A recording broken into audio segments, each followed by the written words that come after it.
எல்லோரும் முழங்கால் படியிடுவோம்.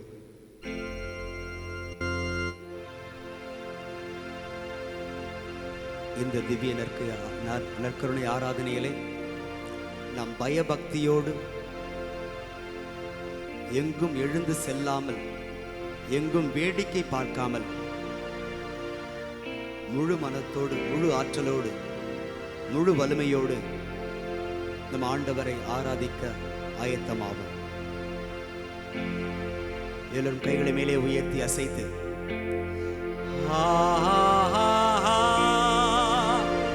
அல்லேலூயா பாடுவோம். அல்லேலூயா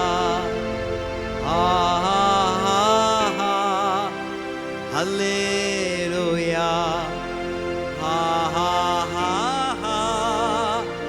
அல்லேலூயா. எல்லோரும் இரு கைகளை மேலே உயர்த்தி அசைத்து வல்லவரே உம்மை ஆராதிப்பேன். சேர்ந்து பாடுவோம். நல்லவரே உம்மை ஆராதிப்பேன். எல்லோரும் கை கூப்பி தலை வணங்கி நிலையான புகழுக்குரிய தூய்மை மிகு நற்கருணைக்கு எல்லா காலமும் ஆராதனையும் புகழும் ஆட்சியும் உண்டாக கடவது. மீண்டுமா எல்லோரும் இரு கைகளை மேலே உயர்த்தி காண்பவரே உம்மை ஆராதிப்பேன். என்னை காப்பவரே உம்மை ஆராதிப்பேன். கை கூப்பி தலை வணங்கி நிலையான புகழுக்குரிய தூய்மை மிகு நற்கருணைக்கு எல்லா காலமும் ஆராதனையும் புகழும் ஆட்சியும் உண்டாக கடவது. மீண்டுமா எல்லோரும் கீழ்ப்படிதலோடு இரு கைகளை மேலே உயர்த்தி பரிசுத்த உள்ளத்தோடு உம்மை ஆராதிப்பேன். பணிந்து குனிந்து ஆராதிப்பேன். நிலையான புகழுக்குரிய தூய்மை மிகு நற்கருணைக்கு எல்லா காலமும் ஆராதனையும் புகழும் ஆட்சியும் உண்டாக கடவது.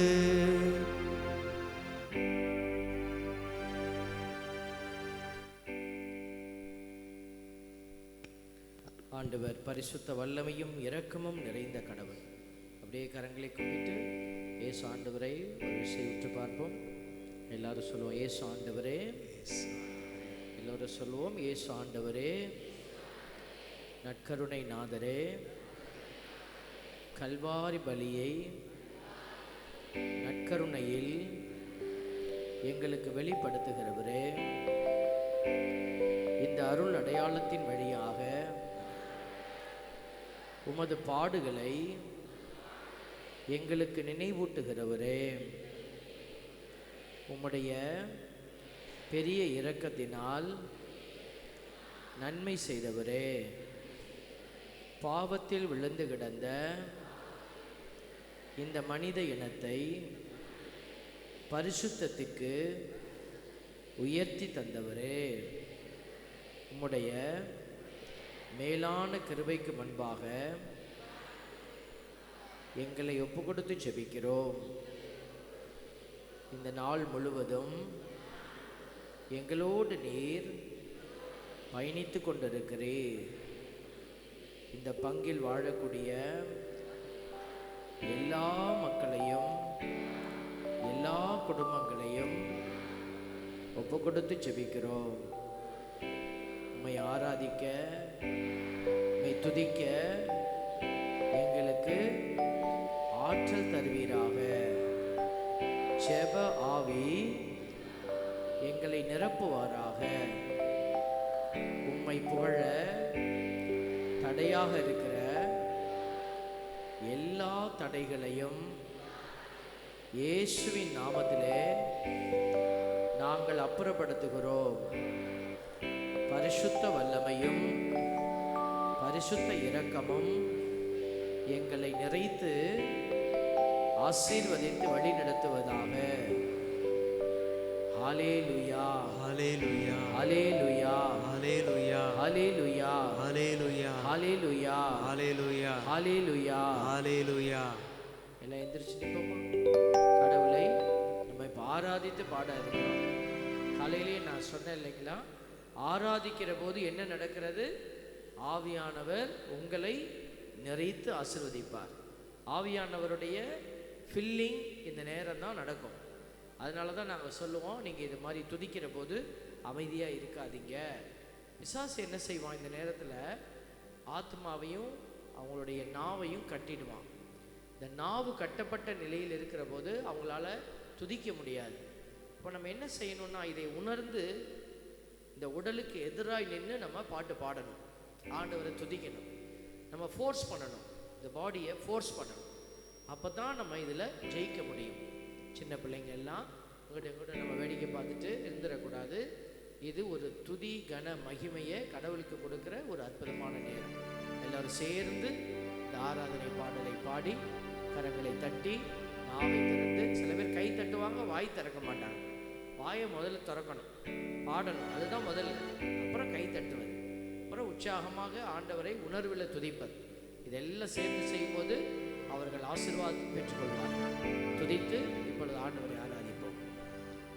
ஆராதிக்க வந்தோம், அன்பு கூற வந்தோம், யெகோவா தேவனையே. துதித்திட வந்தோம், தொழுதிட வந்தோம், தூயவரே சுவையே. கைகளை தட்டி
ஆராதிக்க வந்தோம், அன்பு கூற வந்தோம், யெகோவா தேவனையே.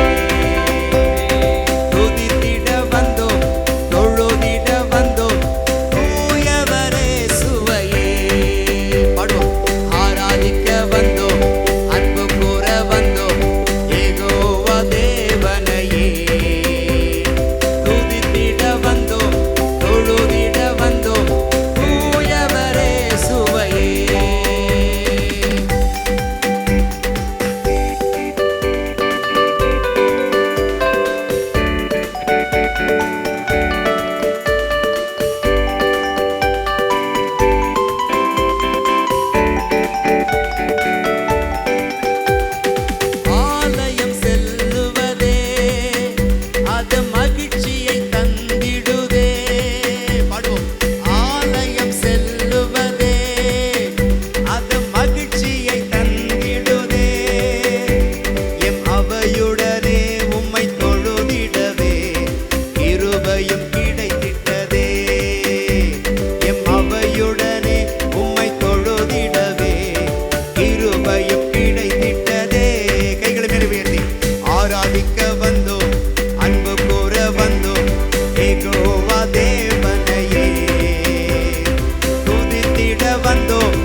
நேரத்திற்காய் நன்றி செலுத்துகிறோம். இந்த இரக்கத்திலே பிள்ளைகளை ஆசீர்வதித்துக் கொண்டிருக்கிறேன்.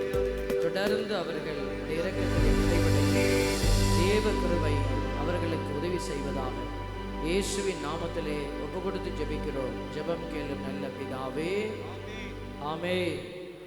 அப்படி அமர்ந்து கொள்வோம். அன்புக்குரியவர்களே, இன்றைக்கு நம்ம ஒரு சிறப்பான காரியத்தை குறித்து நாம் சிந்தித்து கொண்டிருக்கிறோம்.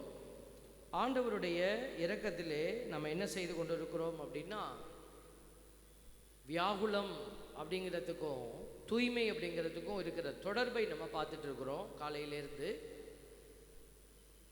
நான் பல பேட்கோள்கள் வழியாக உங்களுக்கு அதை நாங்கள் உணர்த்தி கொண்டே இருக்கிறோம்.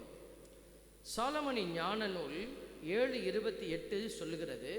சாலமனின் ஞான நூல் 7:28 சொல்லுகிறது, ஞானத்தோடு வாழ்கின்றவர்கள் மீது அன்பு செலுத்துவது போல வேறு எதன் மீதும் கடவுள் அன்பு செலுத்துவதில்லை.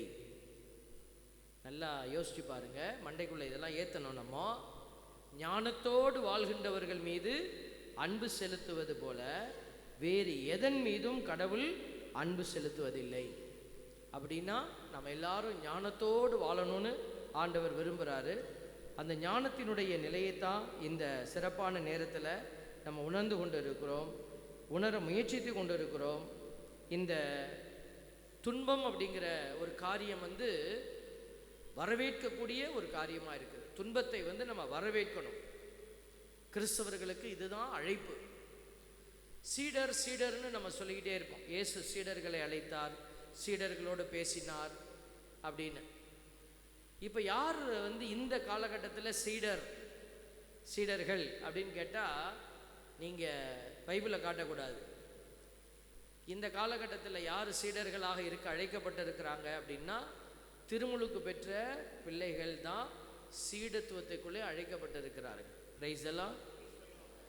12 சீடர்களை இயேசு அழைச்சாரு. 11 பேர் அவருடைய சீடத்துவத்துக்குள்ளே நின்னாங்க, கீழ்ப்படிதலோடு நின்னாங்க. ஒரே ஒருத்தர் கீழ்ப்படியலை, அவர் வெளியில் போயிட்டார், சீடர்லேருந்து நீக்கப்பட்டுட்டார்.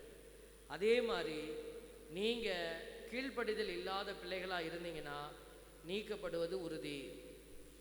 அதைத்தான் இயேசு சொல்கிறாரு. திருமண விருந்து ஓமையில் சொல்கிறாரு, அழைக்கப்பட்டவங்க நிறைய பேர், ஆனால் எல்லாரும் திருமண விருந்திற்குள்ளே போகலை. அதைத்தான் இந்த இடத்துல நம்ம புரிந்து கொள்ளணும். சீடத்துவத்திற்கு கடவுள் உங்களையும் என்னையும் பெயர் சொல்லி அழைச்சிருக்கிறாரு. அந்த சீடத்துவத்தை உணர்ந்து கொள்ள வேண்டும். சீடத்துவம்னா என்ன? துன்பங்களை தாங்குவது. ஆண்டவர் அழகாக சொல்கிறாரு. நிறைய இடத்துல இதை நீங்கள் கேட்டுட்டு இருப்பீங்க. என் சீடனாக இருக்க விரும்புகிறவன் என்ன செய்யணும்? தன் சிலுவையை தூக்கி கொண்டு என் பின்னே வரட்டும். அப்போது துன்பத்தை தாங்குகிறவன் மட்டும்தான் எனக்கு சீடனாக இருக்க முடியும். அதைத்தான் ஆண்டவர் இந்த நேரத்தில் நமக்கு உணர்த்திட்டே இருக்கிறாரு. பிலிப்பியர் 3:3 ஆண்டவர் சொல்றார் பாருங்க, உடலை சார்ந்தவற்றில் உறுதியான நம்பிக்கை கொள்ளாமல் கடவுளின் ஆவிக்கேற்ப வழிபட்டு கிறிஸ்து இயேசுவை பெருமைப்படுத்தும் நாமே உண்மையான விருத்த சேதனம் செய்து கொண்டவர்கள். விருத்த சேதனம் செய்து கொள்கிற அடையாளம் என்பது ஒரு ஸ்பெஷல் சாய்ஸ். யூதர்களுக்குன்னு இருந்த ஒரு செலெக்ஷன். யூதர்கள் தெரிந்தெடுக்கப்பட்டவர்கள் அப்படிங்கிறத அடையாளப்படுத்துவது விருத்த சேதனம் அந்த காலத்தில். இப்போ விருத்த சேதனம் நம்மக்கிட்ட இல்லை. ஆனால் அதற்கு இணையான ஒரு காரியம் எது பாருங்க, கிறிஸ்து இயேசுவை பெருமைப்படுத்தும் நாமே. எப்படி பெருமைப்படுத்த முடியும்? இயேசு என்ன கேட்குறாரோ அதை கொடுத்தீங்கன்னா அதுதான் அவருக்கு பெருமையாக இருக்கும். நீங்கள் கேட்குறத நான் கொடுத்தேன்னா உங்களுக்கு சந்தோஷம். கடவுள் நீங்கள் ஜெபிக்கிறத கொடுத்துட்டாருன்னா, நீங்கள் ஒன்று கேட்டு ஆண்டவர் ஒன்று கொடுத்தாருன்னா அது உங்களுக்கு பிடிக்காது இல்லையா? அதே மாதிரி தான் கடவுள் என்ன கேட்குறாரோ அதை அவருக்கு நம்ம கொடுப்பது. அவர் என்ன கேட்குறாரு? யோவான் நற்செய்தி 15:8 சொல்கிறார். அவர் விருப்பத்தை சொல்கிறார். யோவான் நற்செய்தி 15வது அதிகாரம் 8வது இறைவசனத்தில் அவருக்கு என்ன வேணும்னு சொல்கிறார். என்ன சொல்கிறாரு? நீங்கள் மிகுந்த கனி தந்து என் சீடராய் இருப்பதே தந்தைக்கு மாட்சி அளிக்கிறது. Price the Lord, price the Lord. எல்லாம் மத்தியானம் சாப்பிட்டுட்டு ஒரு மாதிரி பாம்பு மாதிரி நெளிகிற மாதிரி தெரியுது. தூங்குறதுக்கு ரெடியாக இருக்கிறவங்களாம் சேர்ந்து சொல்லுங்க, பிரைஸ் தி லார்ட். பாடா, எவ்வளோ பேர் ரெடியாக இருக்கிறீங்களா தூங்குறதுக்கு? ஆமாம், மத்தியான நேரம் கொஞ்சம் போராட்டமாக தான் இருக்கும். ஆனால் நம்ம என்ன செய்யணும்? எதிர்த்து போராடணும். பாம்பு வீட்டுக்குள்ளே வருதுன்னா நம்ம என்ன செய்வோம்? ரொம்ப டயர்டாக இருக்குது, என்னத்தை போய் பாம்பை விரட்டிக்கிட்டு போம்மா, உள்ளப்போ உள்ளப்போ. விட்டுருவீங்களா? விட்டுருவீங்களா? விடமாட்டா இல்லையா? என்ன டயர்டாக இருந்தாலும் ஐயோ ஐயோ ஐயோன்னு கத்தியாவது விரட்ட பார்ப்போம். அதே மாதிரி தான் இந்த உடல் சோர்வுற்று கிடக்கிற போது தான் பிசாசு என்ன செஞ்சிடுவான்? உள்ளே போயிடுவான். அதனால தான் ஆன்மாவுக்கு சோர்வு கிடையாது. உடம்புக்கு வேணா சோர்வு வரலாம், ஆன்மா எப்போதும் விழிப்பாக இருக்கணும். Price the Lord. உடம்பு தூங்கலாம், ஆன்மாவுக்கு தூக்கம் கிடையாது. உடல் தூக்கம் ஓகே, அட்ஜஸ்ட் பண்ணிக்கலாம். ரொம்ப நேரமாக கேட்டுக்கிட்டு இருக்கிறோம், கொஞ்சம் அப்படியே ரெண்டு அப்படி ஒரு தலையை கீழே விழலாம். ஆனால் சேரில் உட்காந்துருக்கிறவங்க கொஞ்சம் பார்த்து தூங்குங்க, கீழே உருட்டி அடிச்சுக்கிட்டு விழுந்துடக்கூடாது. அதனால் நல்லா பார்த்து நிதானமாக தூங்கணும், தலையெல்லாம் ஆட்டாமல் தூங்கணும், தெரிஞ்சிடும் பக்கத்தில். நான் சின்ன பிள்ளையாக இருக்கும்போது, உங்களை மாதிரி சின்ன பிள்ளைங்களாக நான் இருக்கும்போது நான் ஜெபம் பண்ணுவாங்க வீட்டில், அப்போல்லாம் தூங்கிடுவேன். அப்போ எங்கள் அப்பா என்கிட்ட சொன்னார், செபம் பண்ணும் போதெல்லாம் நீ தூங்குறப்பான்னாரு. ஆமாப்பா, இந்த செவமாலையை எடுத்தோன்னையும் செவமாலையிலேருந்து ஒரு பவர் வருது, அது என்ன பவர்னே தெரியல, எனக்கு நல்லா தூக்கம் வருதுப்பா அப்படின்னு. அது செவமாலையிலேருந்து வரலப்பா, செபம் பண்ணும்போது பிசாசு உன் பக்கத்தில் உட்காந்தி அது வாழை எடுத்து உன் வாயில் வச்சிருந்து நீ நல்லா சப்பிக்கிட்டே தூங்குற அப்படின்னார். அன்னைக்கு தூக்கம் போயிடுச்சு. செவம் பண்ணும்போது கோயிலுக்கு போகும்போது எனக்கு தூக்கமே வராது. ஏன்னா அப்படி கண்ணு அசந்துச்சுன்னா எனக்கு வாள் தான் ஞாபகம் வரும். அதனால தான் நான் யாரையும் தூங்காதுன்னு சொல்லவே மாட்டேன். தூங்குறவங்க தூங்குங்க.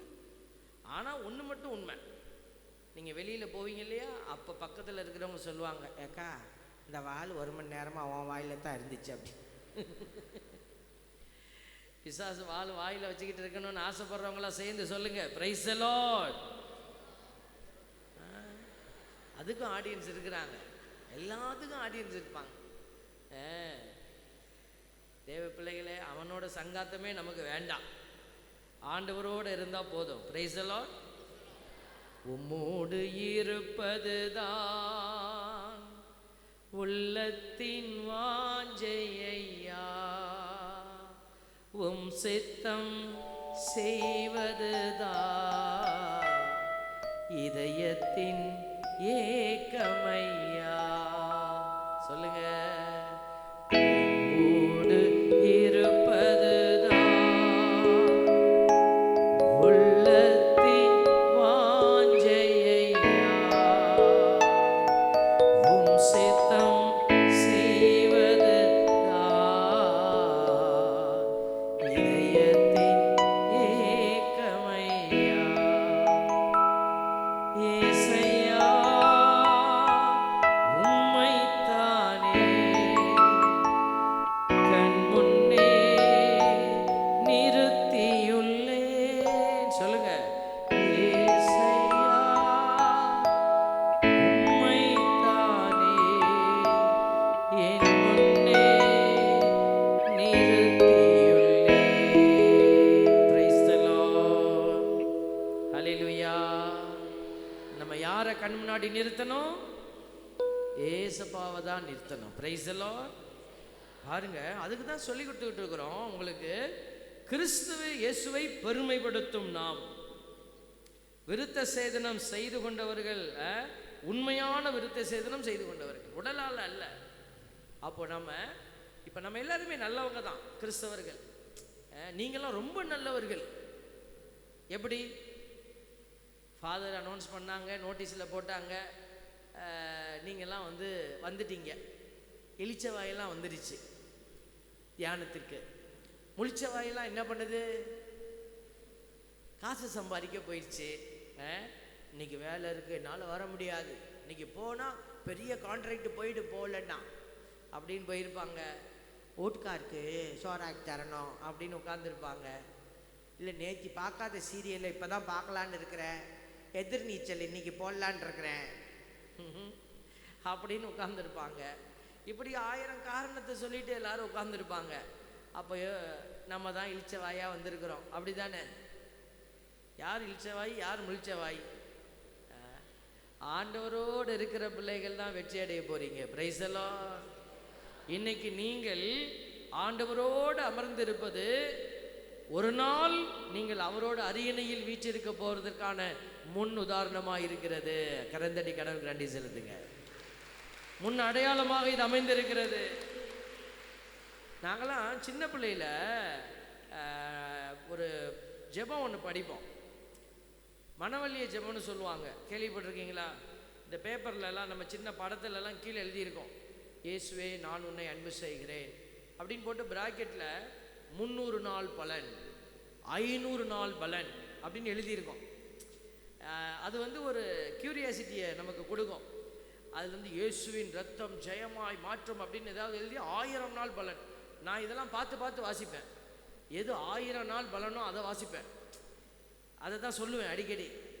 அந்த ஜெபத்தை சொன்னால் 1000 நாளைக்கு நீங்கள் சேர்த்து வைக்க வேண்டிய ஆசீர்வாதத்தை சேர்த்துக்கிறீங்க, அப்படி தான் அதனுடைய அர்த்தம். இப்போ அந்த கான்செப்டை நீங்கள் எங்கேயுமே பார்க்க முடியாது, அது அப்படியே கொஞ்சம் கொஞ்சமாக அழிஞ்சு போச்சுன்னு வச்சுக்கோங்களேன். ஆனால் அது ஒரு விஷயம் இருக்குது. இப்போ நீங்கள் ஒரு நாள் பூரா இங்கே உட்கார்ந்துருக்கிறீங்க. இது எவ்வளோ கஷ்டமான ஒரு காரியம். இந்த கஷ்டத்தின் மத்தியில் ஒரு பாலைவன அனுபவம். கையை நீட்ட முடியாது, காலை நீட்ட முடியாது, இங்கே உட்காந்து அப்படியே உட்காந்துருக்கணும். மம்மி மாதிரியே உட்காந்துருக்கணும். மம்மின்னா உங்களை சொல்லலை, மம்மிலாம் சொல்லலை, அந்த எகிப்தில் இருக்கிற மம்மியை சொல்கிறேன். காலை நீட்ட முடியாது. வீட்டில் இருந்தால் என்ன செய்யலாம்? இப்போ டிவியில் போட போகிறாங்கலாம், டிவியில் போடுவார் ஆல்பர்ட் சாமின்னு நிறைய பேர் வீட்டிலேயே பார்த்துக்கலான்னு இருப்பாங்க. வீட்டில் இருக்கும்போது என்ன செய்யலாம்? அப்பாடா கால் ஒரு மாதிரி கடுக்க, அந்த ஸ்டூலை கொஞ்சம் போடுப்பா அப்படின்னு தூக்கி போட்டுக்கலாம் காலை. ஆல்பர்ட் சாமி வந்து எதாவது பார்க்க போகிறாரா? டிவியில் பார்க்க முடியாது. பூசை கூட நீங்கள் டிவியில் பார்த்துக்கலாம், வலிக்காமல் பார்க்கலாம். நற்கருணை சாமியார் தூக்கும் பொழுது அவர் பாடுபட மனமு வந்து அப்பத்தை எடுத்து, நீங்கள் கையில் ஒரு சூப்பை எடுத்து, மட்டன் சூப்பை எடுத்து, அவர் வான் உயர்த்தி இவர் வாய்க்கு உயர்த்தி அதை ஒரு சிப்பு குடிச்சிக்கிட்டே கேட்கலாம், ஆண்டவரே அப்படின்னலாம். ஆண்டவர் என்ன கண்ணை நோண்டிடுவாரா? ஒன்றும் செய்ய மாட்டார். காப்பி குடிச்சிக்கிட்டே பூசை பார்க்கலாம். ஆனால் கோயிலுக்கு வந்து பூசை பார்க்கறது, இந்த மாதிரி தியானத்தை அடையாதுங்கிறது மிகப்பெரிய ஒரு பாலைவன அனுபவம். அங்கே தான் இருக்குது ஆசீர்வாதம். Price the Lord. இதைத்தான் நான் சொல்லிக்கிட்டே இருக்கிறேன். துன்பத்தை ஏற்காமல், துயரம் இல்லாமல் நான் நேராக மோட்சத்துக்கு போயிடணும்னு நினைக்கிறோமே, இது நடக்காது. தூய்மை தூய்மை தூய்மையற்றவர்கள் கடவுளை காண முடியாது. பைபிள் எழுதியிருக்கா? எங்க எழுதியிருக்கு? பைபிளில் தான் சாமி எழுதியிருக்கு. தூய உள்ளத்தோர் பேறு பெற்றோர் ஏனெனில் அவர்கள், எங்க எழுதியிருக்கு?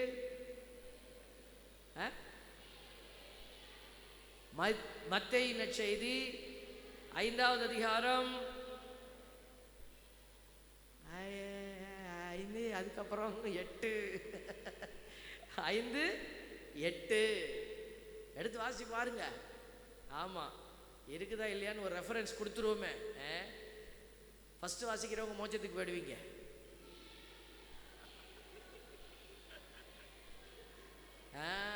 தூய உள்ளத்தோர் பேறு பெற்றோர் ஏனெனில் அவர்கள் கடவுளை காண்பர். பார்த்தீங்களா?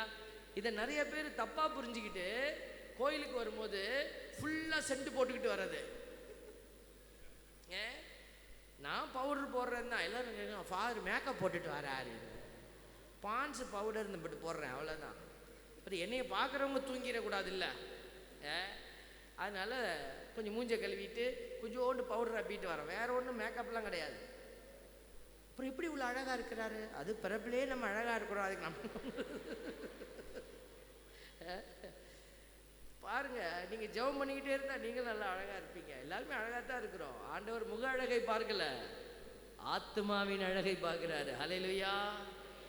அதில் ஒருவேளை என்னை விட நீங்கள் அழகாக இருப்பீங்க. ஹல்லேலூயா, பிரைஸ் தி லார்ட். ஆத்துமாவை நேசிக்கிறார், ஆவி பொழிகின்றார். ஆண்டவர் எவ்வளோ அழகாக சொல்கிறாரு பார்த்தீங்களா? ஆல்பர்ட் மூஞ்சை நேசிக்கிறார் இல்லை, ஆண்டவர் மேக்கப் போட்ட மூஞ்செல்லாம் நேசிக்கிறார் இல்லை, ஆத்துமாவை நேசிக்கிறார். Price the Lord. அப்போது தூய உள்ளத்தர் தான் ஆண்டவரை போய் பார்க்க முடியும். அப்போ தூய உள்ளமாய் மாறுறது எப்படி? அதைத்தான் நாங்கள் சொல்லிக்கிட்டு இருந்தோம். போன செஷனில் என்ன வசனம் சொல்லிட்டு போனோம்? உட்புறத்தில் உள்ளவற்றை ஃப்ரீயாக கொடுக்கணும். அதான் அது வசனம் எங்கே சொன்னோம்? மண்டையில் ஏற்றணும், மனசுக்குள்ளே கொண்டு போய் வச்சுக்கணும். லூக்கா நற்செய்தி 11:41. Okay, very good. லூக்கா அதில் உட்புறத்தில் உள்ளவற்றை தர்மமாக கொடுங்க, அப்பொழுது உங்களுக்கு அனைத்தும் தூய்மையாயிரும். பாருங்க, அன்பு இல்லாத இடத்துல நீங்கள் அன்பு கொடுக்கணும். அன்பு இல்லைன்னா அங்கே என்ன இருக்கும்? வெறுப்பு இருக்கும். வெறுப்பு இருக்கிற இடத்துல நீ அன்பை கொடு. வீட்டுக்கு போகிறீங்க, தியானம் முடிச்சுட்டு வீட்டுக்கு போவீங்க, அங்கே வரிஞ்சு கட்டிக்கிட்டு ஒருத்தர் உட்காந்துருப்பாருன்னு வச்சுக்கோங்களேன். உங்கள் மனைவியோ உங்கள் கணவனோ இருப்பாங்க. என்ன போய் நல்லா தின்ட்டு வந்தியா, சோறாக்கி வச்சுட்டு போகணுன்னு தெரியலையா? அதெல்லாம் மூஞ்ச உடைச்சா தான் சரியாக வரும். இந்த பாரு, கோயிலுக்கு போயிட்டு வரேன், நன்மை வாங்கியிருக்கேன், வாயை பிடுங்காத. ஏன் நன்மை வாங்கலைன்னா வாயை பிடுங்கிடுவாங்க. பார்த்தீங்களா? அப்போது நம்ம என்னவா மாறிடணும்? ஆட்டுக்குட்டியாக மாறணும். நம்ம ஆண்டவருடைய ஆசீர்வாதத்தை தூக்கிட்டு போகிற பிள்ளைகளா? இருள் அங்கே நீ ஒளியா இரு. கெட்டது நடக்குது, நீங்கள் என்ன செய்யுங்க? நன்மையாக இருங்க. ஆண்டவர் அதுக்கு தான் நம்மளை கூப்பிட்டுருக்காரு. அன்பு இல்லாத இடத்துக்கு தான் அன்பு தேவை. இரக்கம் இல்லாத இடத்துல தான் நீங்கள் இரக்கத்தை கொடுக்கணும். நான் என்னுடைய பங்கில் ஒரு அவசரமாக கிளம்பிக்கிட்டு இருக்கிறேன். ஒரு டைம் வேறு ஆயிடுச்சு, வேகமாக கிளம்புறோம். திடீர்னு 2 பேர் நிற்கிறாங்க, கணவன் மனைவி, முகமெல்லாம் வாடி இருக்கு. என்ன, எனக்கு ஒரு பக்கம் கோபம் வருது, விரட்டி விடு.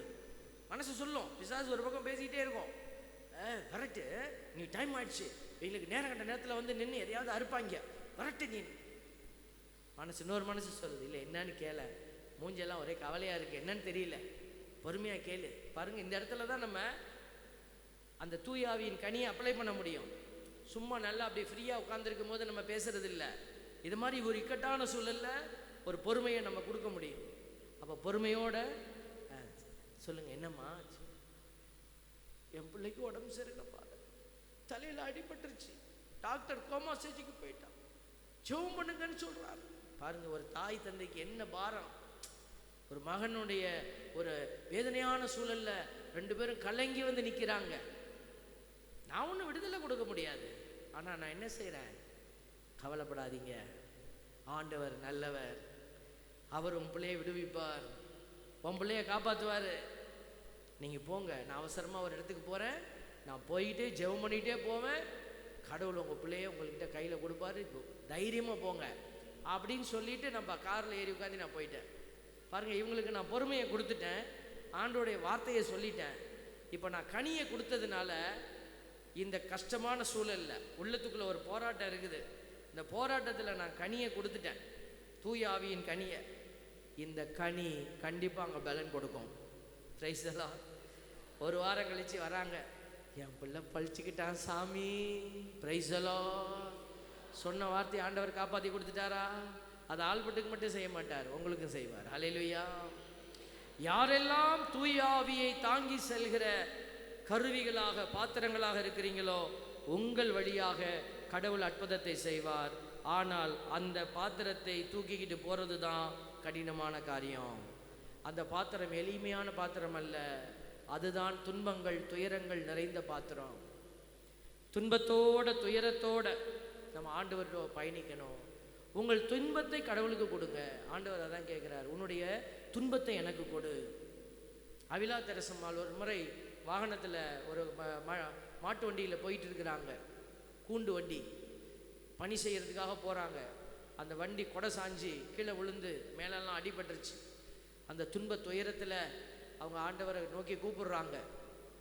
அவங்களுக்கு ஒரு பெரிய ஆசீர்வாதம் இருந்துச்சு, இயேசுவை முகமுகமாக பார்த்து பேசுவாங்களாம். அவங்க அந்த துன்ப நேரத்தில் அந்த காயத்திலெல்லாம் தொடச்சிக்கிட்டு இப்படி உட்காந்துக்கிட்டு ஓரமாக துன்பப்பட்டுக்கிட்டு இருக்கும் போது இயேசு சிரிச்சுக்கிட்டே வந்தாராம். ஆண்டவரே, உங்கள் பணிக்கு தானே போகிறேன், என்னை நீங்கள் காப்பாற்றக்கூடாதா அப்படின்னப்போ, இல்லைப்பா, அந்த துன்ப நேரத்துலேயும் நீ என்னை நினச்சி பார்க்குற பார்த்தியா, என்னுடைய அன்பர்களை நான் அப்படி தான் பார்க்குறேன். துன்பத்தை கொடுத்து அவங்க அந்த துன்ப நேரத்தில் என்னை நினைக்கிறாங்களே, அதை நான் பார்த்து ரொம்ப ரசிப்பேன் அப்படின்னாராம். அதுக்கு அந்த அம்மா சொன்னாங்களாம், புனிதை சொன்னாங்களாம், அதனால தான் உங்களுக்கு ஆடியன்ஸ் ரொம்ப கம்மியாக இருக்கிறாங்க அப்படி. ஆண்டவருக்கு ஆடியன்ஸ் ஏன் கம்மியாக இருக்கிறாங்கன்னா, துன்பத்தின் வழியாகத்தான் அவருடைய உடனிருப்பை நமக்கு அவர் காட்டிக்கிட்டே இருக்கிறார். Praise the Lord. அதனால தான் சொல்கிறாரு, உன் துன்பம்லாம் வீணாக்கிடாத. இன்னைக்கு உங்கள் துன்பம் எப்படி வரலாம்? உறவுகள் வழியாக வரலாம், துன்பம் நோய் வழியாக வரலாம், ஒரு இலக்கு, ஒரு நன்மை செய்ய போறீங்க, அங்கே துன்பம் வரலாம். இப்படி ஏதாவது ஒரு நல்லது பண்ணும் பொழுது என்னென்ன துன்பம் வருதோ அந்த துன்பம் எல்லாம் ஆண்டவருக்கு கொடுங்க. நீங்கள் அடுத்தவனை அழிக்கணும்னு துன்பப்பட்டு அது துன்பம் இல்லை, அது ஆண்டவருக்குரிய துன்பம் இல்லை. அடுத்தவன் வீட்டை பற்றி நீ கேவலமாக பேசி அதனால சண்டை வந்துச்சுன்னா அது கடவுள் துன்பம் அல்ல. நன்மை செய்து துன்புறுவது அது ஆண்டவருக்கு உகந்தது. அதை தான் ஆண்டவர் கேட்குறாரு, இந்த துன்பத்தை எனக்கெல்லாம் கொடு, அந்த துன்பத்தை வழியாக நான் இந்த பூமியை காப்பாற்றுறேன். I save this earth. அப்போ என்னோட சேர்ந்து நீங்கள் என்ன செய்யுங்க, கரம் கோர்த்து நடந்து வா. இந்த உலகத்தை காப்பாற்றுறதுக்கு இந்த கசப்பான பாத்திரம் தேவையாக இருக்குது. துன்பத்தின் வேதனை, அந்த வலிகள் அந்த பூமியை காப்பாற்ற தேவைப்படுது. இதைத்தான் இயேசு சாமி கொடுத்தாரு சிலுவையில். அதனால தான் அவர் சொல்கிறாரு, துன்ப நேரம் என்ன செஞ்சிடாத, சோர்ந்து போயிடாத. பாருங்க, இன்னைக்கு உலகம் துன்பம் இல்லாத ஒரு உலகத்துக்குள்ளே பிசாசு நம்மளை கூட்டிகிட்டு போகிறான். மாவு அரைக்க வேண்டியதில்லை, மிளகா அரைக்க வேண்டியதில்லை, வழி இல்லாமல் எல்லாம் பாக்கெட்டில் இருக்குது, எடுத்து போட்டு உன் குடும்பத்தையே கொன்னுடு. எல்லாம் பாக்கெட்டில் விற்கிது, நீ எதுக்கு போட்டு கையில் போட்டு மிளகாய் அரைக்கிற, அதை அரைக்கிற? எல்லாம் பாக்கெட்டில் இருக்குது. போன வருஷம் போட்டது தான் பாக்கெட்டு. எல்லாத்தையும் போட்டிங்கன்னு வச்சுக்க, ஒரே வருஷத்தில் எல்லாம் ஒன்று ஒன்றா காலி ஆகிடும். இப்போ நம்ம அதெல்லாம் ஈஸியாக எடுத்துக்கிட்டோம். ஈஸியாக எடுத்துக்கிட்டு எல்லாம் ஈஸியாக வாழ்க்கை போய்கிட்டே இருக்கு. சிலுவை பாதை, இந்த லென்ட்டு வரும், நீங்களே பார்ப்பீங்க. முன்னாடியெல்லாம் ஒவ்வொரு ஸ்தலத்துக்கும் முட்டி போட்டு எந்திரிச்சு போவோம். எல்லாம் முடியாதவங்களாம் முட்டி போடுவாங்க. ஆனால் இப்போது எல்லாம் நின்ன இடத்துல நிற்கிறது. முதலாம் ஸ்தலம், இரண்டாம் ஸ்தலம், மூன்றாம் ஸ்தலம், நான்காம் ஸ்தலம், அஞ்சாம் ஸ்தலம், ஆறாம், ஒரு வட்டத்தில் 14 ஸ்தலத்தையும் சுற்றிடுறாங்க. முட்டி முடங்கிறது இல்லை, மனசு இறங்குறது இல்லை, ஒன்றும் இல்லை. தேவ பிள்ளைகளே, இப்போதைக்கு நாங்கள் ஒரு ஆத்மாவில் திருப்தி அடைகிறோம். கோயிலுக்காவது வந்திருக்குதே இது அப்படின்னு. வீட்டிலையே உட்காந்துக்கிட்டே சிலுவை பாதை செய்கிறவன் இருக்கிறேன், ஆடியோவில் போட்டு சிலுவை பாதை செய்கிறேன். தேவ பிள்ளைகளே, நம்மளையே நம்ம ஏமாற்றி கொள்ளக்கூடாது. ஆண்டவர் நம்மளை கூப்பிட்டுட்டே இருக்கிறார். பிரைஸ் தி லார்ட், ஹல்லேலூயா. எந்த பயணத்துக்கு? இயேசுவோட சிலுவை சுமந்து பயணிக்கிற பயணம். ஆண்டவர் சொல்றாரு, நேரம் சோர்ந்து விடாதே. என்ன செய்யக்கூடாது? சோர்ந்துடாத. மாதாமா தான் சொல்றாங்க. அவங்க வாழ்க்கையெல்லாம் துன்பம். அவங்க என்னைக்கு சந்தோஷமா இருந்திருப்பாங்க சொல்லுங்க பாப்போம். இயேசுவை பெற்றெடுக்கணும்னு சொல்லி செய்தி வந்ததுலே இருந்து துன்பம் ஆரம்பிச்சிருச்சு. நம்ம சொல்றோம் மங்கள வார்த்தை ஜெபம், மாதாமாவுக்கு அது மங்களம் தான். ஆனால் அடுத்தவனுக்கு அமங்கலம். ஏன்னா கல்யாணத்துக்கு முன்னாடி கர்ப்பமாக இருக்கிறாங்களே, பக்கத்து வீட்டுக்காரன் என்ன சொல்லியிருப்பான்? ஐயோ நல்ல புள்ளன்னு நினச்சிக்கிட்டு இருந்தாங்க, ஃபங்க்ஷன்லாம் வச்சாங்க இந்த அம்மா, இந்த மேரிக்கு நேர்த்தி கடன்லாம் கொடுத்தாங்க, கடவுளுக்கு இந்த பிள்ளைய நேர்த்தியெல்லாம் பண்ணி விட்டாங்க, பாரு இப்படி பண்ணிட்டு வந்துருச்சு பத்தியா. நம்மளாம் என்னென்ன சொல்லிடுவோம், அப்படியெல்லாம் சொன்னாங்க. ஆனால் அன்னை மரியாள் எதுக்கும் கலங்கலை. அவங்க மனசில் உள்ளத்தில் எல்லாத்தையும் இருத்தி சிந்தித்து கொண்டே இருந்தார்கள். ஒரே நம்பிக்கை, இதுதான் அவங்க மனசில் நினைச்சாங்க. துன்ப நேரம் சோர்ந்து விடாதே, ஜீவ கிரீடம் உனக்கு தருவேன், சீக்கிரம் வருவேன், அழைத்து செல்வேன், எழுந்து ஒளி வீசு. முடங்கி உட்கார்ந்திக்காத, எழுந்து ஒளி வீசு. அதை தான் ஆண்டவர் சொல்றாரு யோவான் செய்தி 15:8, மிகுந்த கனி தந்து என் சீடராயிரு. இது ரெண்டு இருந்தீன்னா போதும், என் தந்தைக்கு நீ மாட்சி அளிக்கிற. என் தந்தைக்கு மாட்சி அளிக்கிற பிள்ளைகளுக்கு அவர் மாட்சியை அளிப்பார். Price the Lord. இது ரெண்டு கஷ்டம். மிகுந்த கனி கொடுப்பது, சீடராய் இருப்பது, ரெண்டு கஷ்டம். அதனால தான் ஆண்டவர் இன்னைக்கு இந்த சீடத்துவத்துக்குள்ள நம்மளை அழைச்சிட்டு போயிட்டே இருக்கிறாரு. ஆண்டவருடைய பிள்ளைகள் இப்போ 3 மணிக்கு குருக்கள் உங்களுக்காக பாவ அறிக்கையை கேட்க இருக்கிறாங்க. பாவத்தை குறித்து நம்ம பேச போகிறோம், பாவத்தை குறித்து சிந்திக்க போகிறோம்.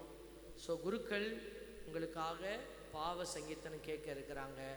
நீங்கள் போய் நாங்கள் நடத்திக்கிட்டே இருப்போம், நீங்கள் போய் பாவ சங்கீதனம் நடுவில் செஞ்சுக்கங்க. நீங்கள் எங்களுக்காக நாங்கள் டைம்லாம் கொடுக்க மாட்டோம். தனியாக நீங்களாக எந்திரிச்சு போய் ஒன்றும் எங்களுக்கு ஒன்றும் டிஸ்டர்பன்ஸ் கிடையாது. தியானம் பண்ண இது பாவ சங்கீதனம் பண்ண போகிறவங்க நீங்கள் போய் பண்ணிட்டு வந்துடுங்க. பாவ சங்கீதனம் எப்படி பண்ணணும்னு நிறைய பேருக்கு மறந்து போயிருக்கோம். பாவத்தை ஒழிச்சு வச்சுக்கிட்டு உட்காரக்கூடாது, வயிற்றுலையும் எதுவும் அடக்கி வைக்கக்கூடாது. அப்படி தானே? உடம்புல கழிவுகள் அடக்கி வைக்கலாமா? அடக்கி வைக்கக்கூடாது. அதே மாதிரி மனசில் பாவத்தையும் அடக்கி வைக்கக்கூடாது. உடனே அதை என்ன செய்யணும்? கிளியர் பண்ணணும். காலில் செருப்பு போட்டுக்கிட்டு அப்படியே போகிறீங்க ஒரு ஃபங்க்ஷனுக்கு, காலில் ஏதாவது அசிங்கம் ஒட்டிருச்சுன்னா என்ன செய்வீங்க? ஃபங்க்ஷன்லாம் போயிட்டு அதுக்கப்புறம் கழுவிக்கிறேன்னு நினைப்பீங்களா? அப்படி தான் செய்வீங்களா? ஒட்டுன உடனே என்ன செய்வீங்க? புடவையை தூக்கி பிடிச்சி காலை தூக்கிக்கிட்டு போய் அடுத்தவங்க வீட்டு வாசப்படியில் அப்படியே தேய்ச்சி எவன் வீடு நார்னா நமக்கு என்னப்பா? ஏதாவது 2 வீலர் வண்டி நின்றுச்சுன்னா அது மேலே தடவி, எங்கேயாவது தடவி நான் சுத்தமாகணும்னு நினைக்கிறேன்ல. இதயத்தில் மட்டும் எப்படி நம்ம பாவத்தை தூக்கிக்கிட்டு போக முடியும்? பாவத்தை தூக்கிக்கிட்டு போகிறோம். பல வருஷமாக பாவ சங்கீதனம் செய்யாதவங்க இருப்பீங்க, தயவு செய்து இந்த வாய்ப்பை பயன்படுத்தி கொள்ளுங்க.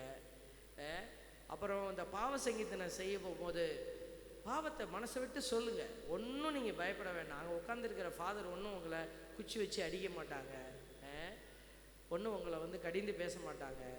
இயேசுவின் பெயரால் தான் உங்களை மன்னிக்கிறாங்க. அதனால பாவத்தெல்லாம் என்ன செய்யக்கூடாது? மறைச்சி சொல்லக்கூடாது. சாமி நான் எட்டி பார்த்துட்டேன், நான் மோந்து பார்த்துட்டேன் அப்படின்லாம் ஏதாவது மறைச்சி சொன்னால் சாமியாருக்கு என்னன்னே புரியாது. புரியாத மொழியிலெல்லாம் பாவ சங்கீதனம் செய்யக்கூடாது. சில பேர் போய் ரொம்ப டெக்னிக்காக என்ன பண்ணுறாங்க? புடவையை தூக்கி வாயை வச்சு மூடிக்கிறாங்க. ஆண்டவரே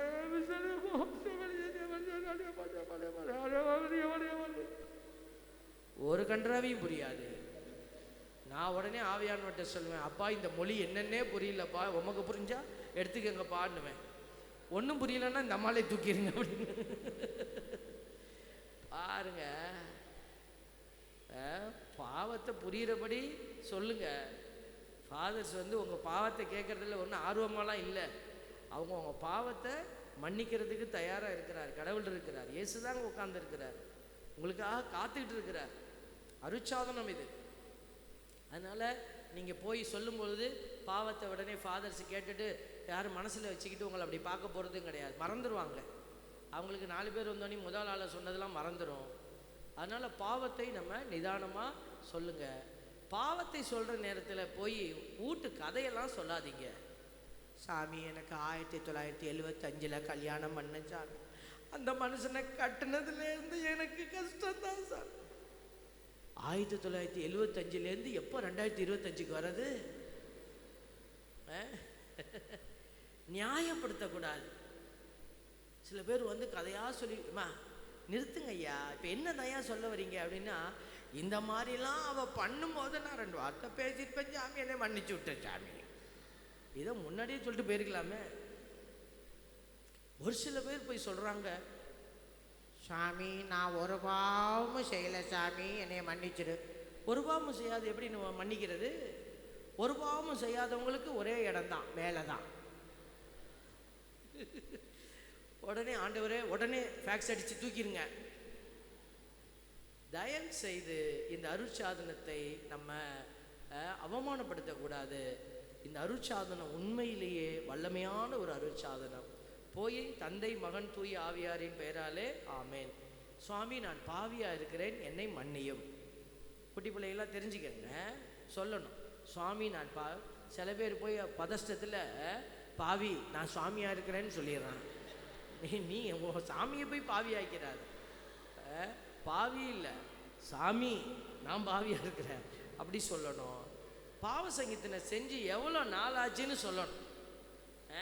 போன டிசம்பருக்கு பண்ணினேன் அப்படின்னா நீ மாதத்தை கணக்கு பண்ணிக்கங்க.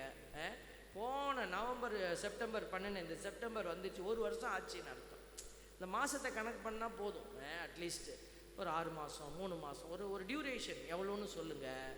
1 வருஷம் 2 வருஷம் சொல்லுங்கள், நோ ப்ராப்ளம். அப்புறம் இந்த பாவத்தை எல்லாம் சொல்லணும். இந்த மாதிரி பாவத்தை மட்டும்தான் சொல்லணும். பாவத்தை மட்டும் 1 2 3ன்னு சொல்லிவிட்டு, சில பேர் போய் உங்கள் வலியெல்லாம் வேதனையெல்லாம் சொல்கிறீங்க. நான் வேலை செய்கிற இடத்துல அந்த சிஸ்டர்கிட்ட நான் படாத பாடுபடுறேன் சாமி, இது பாவமா? அந்த சிஸ்டர் மாதிரியே இல்லை, பேய் மாதிரி இருக்குதுங்க சாமி. இதெல்லாம் நீங்கள் கவுன்சிலிங்கில் சொல்லலாம். சிஸ்டர் உங்களை சொல்லலை, நான் சும்மா சொல்கிறேன். இங்கே முறைக்கிறாங்க, அதுக்காக சொன்னேன்.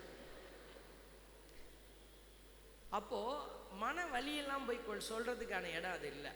பாவத்தை மட்டும் சொல்லிட்டு, இப்போது சொன்ன பாவத்துக்கும் மறந்து போன பாவத்துக்கும் மனம் வருந்துகிறேன் அப்படி சொல்லணும். சில பேர் வேணும்னே 4 பாவத்தை மறந்த மாதிரி நினச்சிக்கிட்டு, ஆண்டவர் இதெல்லாம் மறந்ததில் வச்சுக்கிறேன், ஆண்டவருக்கு தெரியும் நீ எதை ஒழிச்சு வைக்கிற அப்படின்னு. அதனால் எதையும் ஒழியாமல் குருவானிடத்துல சொல்லிவிட்டு இதை மட்டும் சொன்னீங்கன்னா போதும். ஃபாதர் உங்களுக்கு அட்வைஸ் கொடுப்பாங்க. அந்த அட்வைஸை கேட்டுட்டு நீங்கள் என்ன செய்யணும், அந்த அவங்க கொடுக்குற தண்டனையை கொண்டுட்டு வந்து நிவர்த்தி பண்ணணும். கடைசியாக அவங்க ஜெபம் பண்ணும்போது நீங்கள் உத்தம மனஸ்தாப மந்திரம் சொல்லணும். உத்தம மனஸ்தாப மந்திரம்னா என்ன? சின்ன பிள்ளைகளுக்கு மனத்துயர் மன்றாட்டுன்னு சொல்லுவாங்க. ஒரு இது தெரியாமல் நான் ஒரு சின்ன பிள்ளைங்களுக்கு கேட்ட இடத்துல உத்தம மனஸ்தாபம் சொல்கிறா அப்படின்னு சொல்லிட்டேன். அவன் அப்படியே நின்றுட்டான். சொல்கிறா அப்படிங்கிற, எனக்கு தெரியாது இந்த ஜெபம் படிக்காமல் எப்பட்றா வந்து அப்படின்னா, அப்புறம் தான் எனக்கு ஞாபகம் வச்சு, ஐயோ பேரை மாற்றிருக்காங்களே, அப்புறம் மனத்துயர் மன்றாட்டுன்னு அது தெரியும் அப்படிங்கிறது. குழந்தை பிள்ளைகளுக்கு சில நேரத்தில் சில பேர் உத்தமன சாமுதிரம் சொல்லுங்கன்னா அவங்க பரலோகத்தில் இருக்கிற எங்கள் பிதாவே அப்படியே நாமம் அச்சிக்கப்படுவதாக. அதாவது நான் பாவம் பண்ணிட்டேன், நான் ஏற்றுக்கிறேன், என்னை மன்னிச்சிருங்கன்னு சொல்கிற ஜெபந்தான். சரீஸ்வரா சாமி தேவரீர் அளவில்லாத சகல நன்மை அன்பு நிறைந்தவராக இருக்கிறேன். உமக்கு எதிரான பாவத்தெல்லாம் நான் செஞ்சிட்டேன், இனிமேல் இப்படிப்பட்ட பாவத்தை செய்வதில்லை என்று உறுதியான மனதுடனே பிரதிக்கினை செய்கிற உறுதி செய்கிற அப்படின்னு பெரிய ஜெபம். அது ஒன்றுமே தெரியலன்னா இதையாவது சொல்லி முடிங்க, ஒன்றும் பயப்படாதீங்க. ஃபாதர்ஸ் எல்லாம் ஒன்று டெஸ்ட் வைக்கலை. அதனால் சொல்லிவிட்டு நீங்கள் வந்து அந்த குருவானவர் கொடுக்குற கட்டளையை நீங்கள் இந்த இடத்துல முட்டி போட்டு தீர்க்கணும். Price the Lord. ஹல்லேலூயா, ஹல்லேலூயா. ஆண்டவரோட இருக்கிறவங்களாம் சொல்லுங்க ஹல்லேலூயா. பிசாசின் மடியில் உட்கார்ந்து இருக்கிறவங்க சொல்லுங்க ஹல்லேலூயா. இயேசுவே. எல்லாரும் பாவசங்கீதனை போகணும். நிறைய நேரம் பாருங்க, பிசாசு இப்படி தான் உற்சாகமாக ஏமாற்றிக்கிட்டு வருவான். உற்சாகமாக சொன்னாலும் அறிவோடு பேசணும் இல்லையா, அறிவோடு யோசிக்கணும். ஆண்டவர் அதுக்கு தான் நம்மளை கூப்பிட்டுட்டே இருக்கிறார். Praise the Lord. Hallelujah, hallelujah. எல்லாம் எந்திரிச்சு நிற்போமா? ஒரு பாட்டு இருக்கு, நல்லது நல்லது நல்லது கடவுளை புகழ்வது நல்லது. கடவுளை புகழும்போது ஆவியானவர் உங்களை நிரப்புவார். இப்போ எதுக்கு நம்ம கடவுளை புகழ்கிறோம்? பாவ அறிக்கை செய்யாதவங்களுக்கு, பாவத்தினுடைய உணர்வு இல்லாதவங்களுக்கு, பாவத்தினுடைய அத்தியாவசியத்தை, அந்த பாவ சங்கீர்த்தனத்தின் அத்தியாவசியத்தை ஆவியானவர் உணர்த்த போறாரு. Praise the Lord. ஹல்லேலூயா. எல்லாம் 2 கரங்களையும் மார்பில வைங்க, 2 கரங்களையும் மார்பில வைங்க. எல்லாரும் கண்களை மூடுங்க. பரிசுத்த ஆவியானவரே, என்னுடைய ஆத்மாவின் நிலையை எனக்கு உணர்த்துங்கப்பா. பாவத்தின் நிலையை எனக்கு உணர்த்துங்க. மறைக்கப்பட்டு கிடக்கிற பாவங்களை உணர்த்துங்க. பாவத்தினாலே காயப்பட்டு கிடக்கிற என் இதயத்தை நான் மீட்டெடுக்க எனக்கு உதவி செய்யுங்க. இதோ ஆண்டவர் புகழுகிற பிள்ளைகளை எல்லாம் ஆசீர்வதிக்க போறார். புகழுகிற பிள்ளைகள் இப்பொழுது நீங்கள் அபிஷேகப்பட இருக்கிறீங்க. குருக்கள் உங்களுக்காக, இயேசு உங்களுக்காக காத்துட்டே இருக்கிறார். குருவானவருடைய அடையாளத்தில் இயேசு உங்களுக்காக காத்துட்டு இருக்கிறார். என் மகளே, என் மகனே, என்கிட்ட வரமாட்டியா? இதோ இந்த நேரம் எல்லாரும் பாடுவோமா? இயேசுவே நல்லது, கடவுளை புகழ்வது நல்லது. புகழுகிற போது தூயாவை உங்களை நிறைத்து உங்களுக்கு பலன் கொடுப்பார். பாவத்தை அறிக்கை செய்ய ஆற்றல் தருவார். வல்லமையை பெறுவோமா? எல்லாரும் பெறுவோமா? நல்லது நல்லது நல்லதே, நம் கடவுளை புகழ்வது நல்லதே.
Praise the Lord.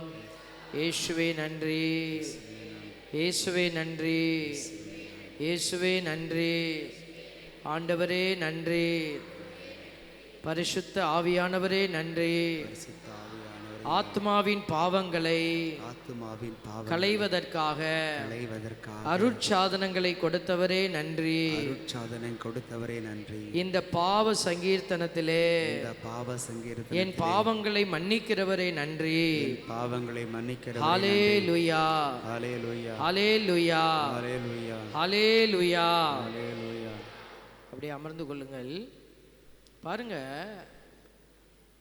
கடவுள் ஒரு இடத்துல சொல்லுவார் பாருங்க, நீ பேய் ஓட்டுன, நான் இறைவாக்கு உரைச்சேன், நான் அதை பண்ணேன் இதை பண்ணேன்னு பெருமை அடைக்காத. எதை குறித்து நீ பெருமையாக இருக்கணும்? உன் விண்ணகத்தில் உன்னுடைய பெயர் எழுதப்பட்டிருக்கிறதா என்பதை குறித்து கவனமாயிரு சொல்லுவாரா இல்லைங்களா? அதே மாதிரி விடுதலை பயண நூலில் பைபிளில் பாருங்கள், 32வது அதிகாரம், பழைய ஏற்பாட்டில் விடுதலை பயண நூல் 32, 33 ஆண்டவர் மோசையிட்ட என்ன சொல்கிறார் பாருங்க. ஆண்டவரோ மோசையிடம், எவன் எனக்கு எதிராக பாவம் செய்தானோ அவனையே என் நூலிலிருந்து நீக்கி விடுவேன். பா, எவ்வளோ பெரிய வார்த்தை பார்த்தீங்களா? அப்போ இயேசுசாமி சொல்லியிருக்கிறாரு, வாழ்வு நூலில் உன் பேர் இருக்குதான்னு மட்டும் பார்த்துக்கொண்டு இருக்கிறார். திருவெளிப்பாட்டில் எழுதப்பட்டிருக்கிறது, உங்களுடைய பெயர் வாழ்வின் நூலில் எழுதப்பட்டிருக்கும் அப்படின்னு மறந்துடாதீங்கன்னு சொல்லியிருக்குது. எல்லா இடத்துலையும் இது வருது. விடுதலை பயண நூலில் எவன் எனக்கு எதிராக பாவம் செய்தானோ அவனுடைய பெயரை அவனையே என் நூலிலிருந்து நீக்கி விடுவேன். அப்போ நீங்கள் என்ன, ஆண்டவருக்கு எதிராக நான் பாவம் செஞ்சிட்டேன் அப்படின்னு நீங்கள் நினைக்கலாம். லூக்கான செய்தி ஆண்டவருடைய மிக அற்புதமான ஒரு அடையாளம். லூக்கான செய்தியில் நம்ம பார்க்குறோம் இல்லைங்களா? ஊதாரி மைந்தன் 15வது அதிகாரம் 21வது இறைவசனத்தில், லூக்கான செய்தி 15வது அதிகாரம் 21வது இறைவசனத்தில், அந்த ஊதாரி மைந்தன் வெளியில் போயிடுவான், திருப்பி வந்துடுவான், அப்பாட்ட வருவான். அவன் அப்பா கிட்ட வந்த உடனேயும் ஒரு விஷயத்தை சொல்லுவான். என்ன சொல்கிறான் பாருங்க. அப்பா, மகனோ அவரிடம், அப்பா, கடவுளுக்கும் உமக்கும் எதிராக நான் பாவம் செய்தேன். இதை மட்டும் வச்சுக்கோங்க. இப்போ அவன் என்ன பாவம் செஞ்சான்? அவனுடைய உரிமைக்குரிய சொத்தை வாங்கிட்டு போனான். அவன் சொத்து, அப்பாவிட்ட அவன் சொத்தை வாங்கிட்டு போனான். என் சொத்தை கொடு அப்படின்னு கேட்டான். அப்பா சொத்தை அவன் திருடிட்டுலாம் போல, அவனுக்கு உரிமைக்குரிய சொத்தை எடுத்துகிட்டு போனான். அதை போய் அவன் அழிச்சான். அவன் போய் விபச்சாரிக்கிட்ட போனா, இல்லை பேசித்தனம் பண்ணுனா, அல்லது அவன் விரயம் பண்ணுனா, ஏதோ ஒன்றா பண்ணிட்டான். இதில் அவன் என்ன பாவம் பண்ணான்? இப்போ இதில் யாருக்காவது அவன் இடையூறு பண்ணானா, எதோ பண்ணான்னு இருக்கா? ஒன்றுமே இல்லையே. இந்த இடத்துல என்ன எழுதப்பட்டிருக்கு பாருங்க. அப்பா கிட்ட அவனுடைய தகப்பன்கிட்ட நிற்கும் போது அப்பான்னு கூப்பிடுறான். முதல் வார்த்தை வருதுங்க. ரெண்டாவது அந்த மகன் சொல்லக்கூடிய வார்த்தை பாருங்க, கடவுளுக்கும் உமக்கும் எதிராக பாவம் செய்தேன். வார்த்தையை போடுறான் பார்த்தீங்களா? எவ்வளோ அழகா நற்செய்தியாளர் அப்படி தான் எழுதி தராரு. எந்த பாவத்தை நீங்கள் எடுத்தீங்கனாலும் அது முதல்ல கடவுளுக்கு உனக்கும் இருக்கிற உறவை துண்டிக்கிறது. பாவம் அப்படின்னு சொல்லிட்டாலே அது முதல்ல கடவுளுக்கும் உங்களுக்கு இருக்கிற உறவை எடுத்துரும். அதுக்கப்புறம் என்ன நடக்குது? நீங்கள் போராடி போராடி தான் ஒவ்வொரு காரியத்தையும் சாதிப்பீங்க. எசையா 59:1 சொல்லப்பட்டிருக்கிறது. 1:2 பாருங்க. உனக்கு உதவி செய்ய முடியாதபடி என் கை குறுகி விடவில்லை, உன் ஜெபத்தை கேட்க முடியாதபடி என் காதுகள் மந்தமாய் போயிடல. உனக்கும் எனக்கும் இடையே பெரிய பிளவை ஏற்படுத்தி இருக்கிறது. எது? உங்கள் பாவங்களே. உன் தீச்செயல்கள் தான் என்னுடைய திருமுகத்தை உனக்கு மூடி வச்சிருக்கு. கடவுள் என்ன செய்யறாரு? திருமுக ஒளியை உன் மீது வீசி உனக்கு ஆசீர் அருள்வாராகன்னு சொல்ற அந்த வசனம் உங்க வாழ்க்கையில நிறைவேறாதபடி அவருடைய முகத்தை மூடிருச்சு. இதனால தான் நம்ம வாழ்க்கையில் நிறைய கஷ்டம், நிறைய வேதனை, கடவுளுடைய திட்டத்தை உணர முடியல. உணர முடியாதப்ப தான் நம்ம என்ன செய்கிறோம்? ஆல்பட்டு சாமிக்கு போன போடுறோம். சாமி கொஞ்சம் உடுக்கடிச்சு பார்த்து சொல்லு சாமி, ஏதாவது நல்லது தெரியுதான்னு. ஏதாவது ஒன்று நம்மக்கிட்ட கேட்குறது.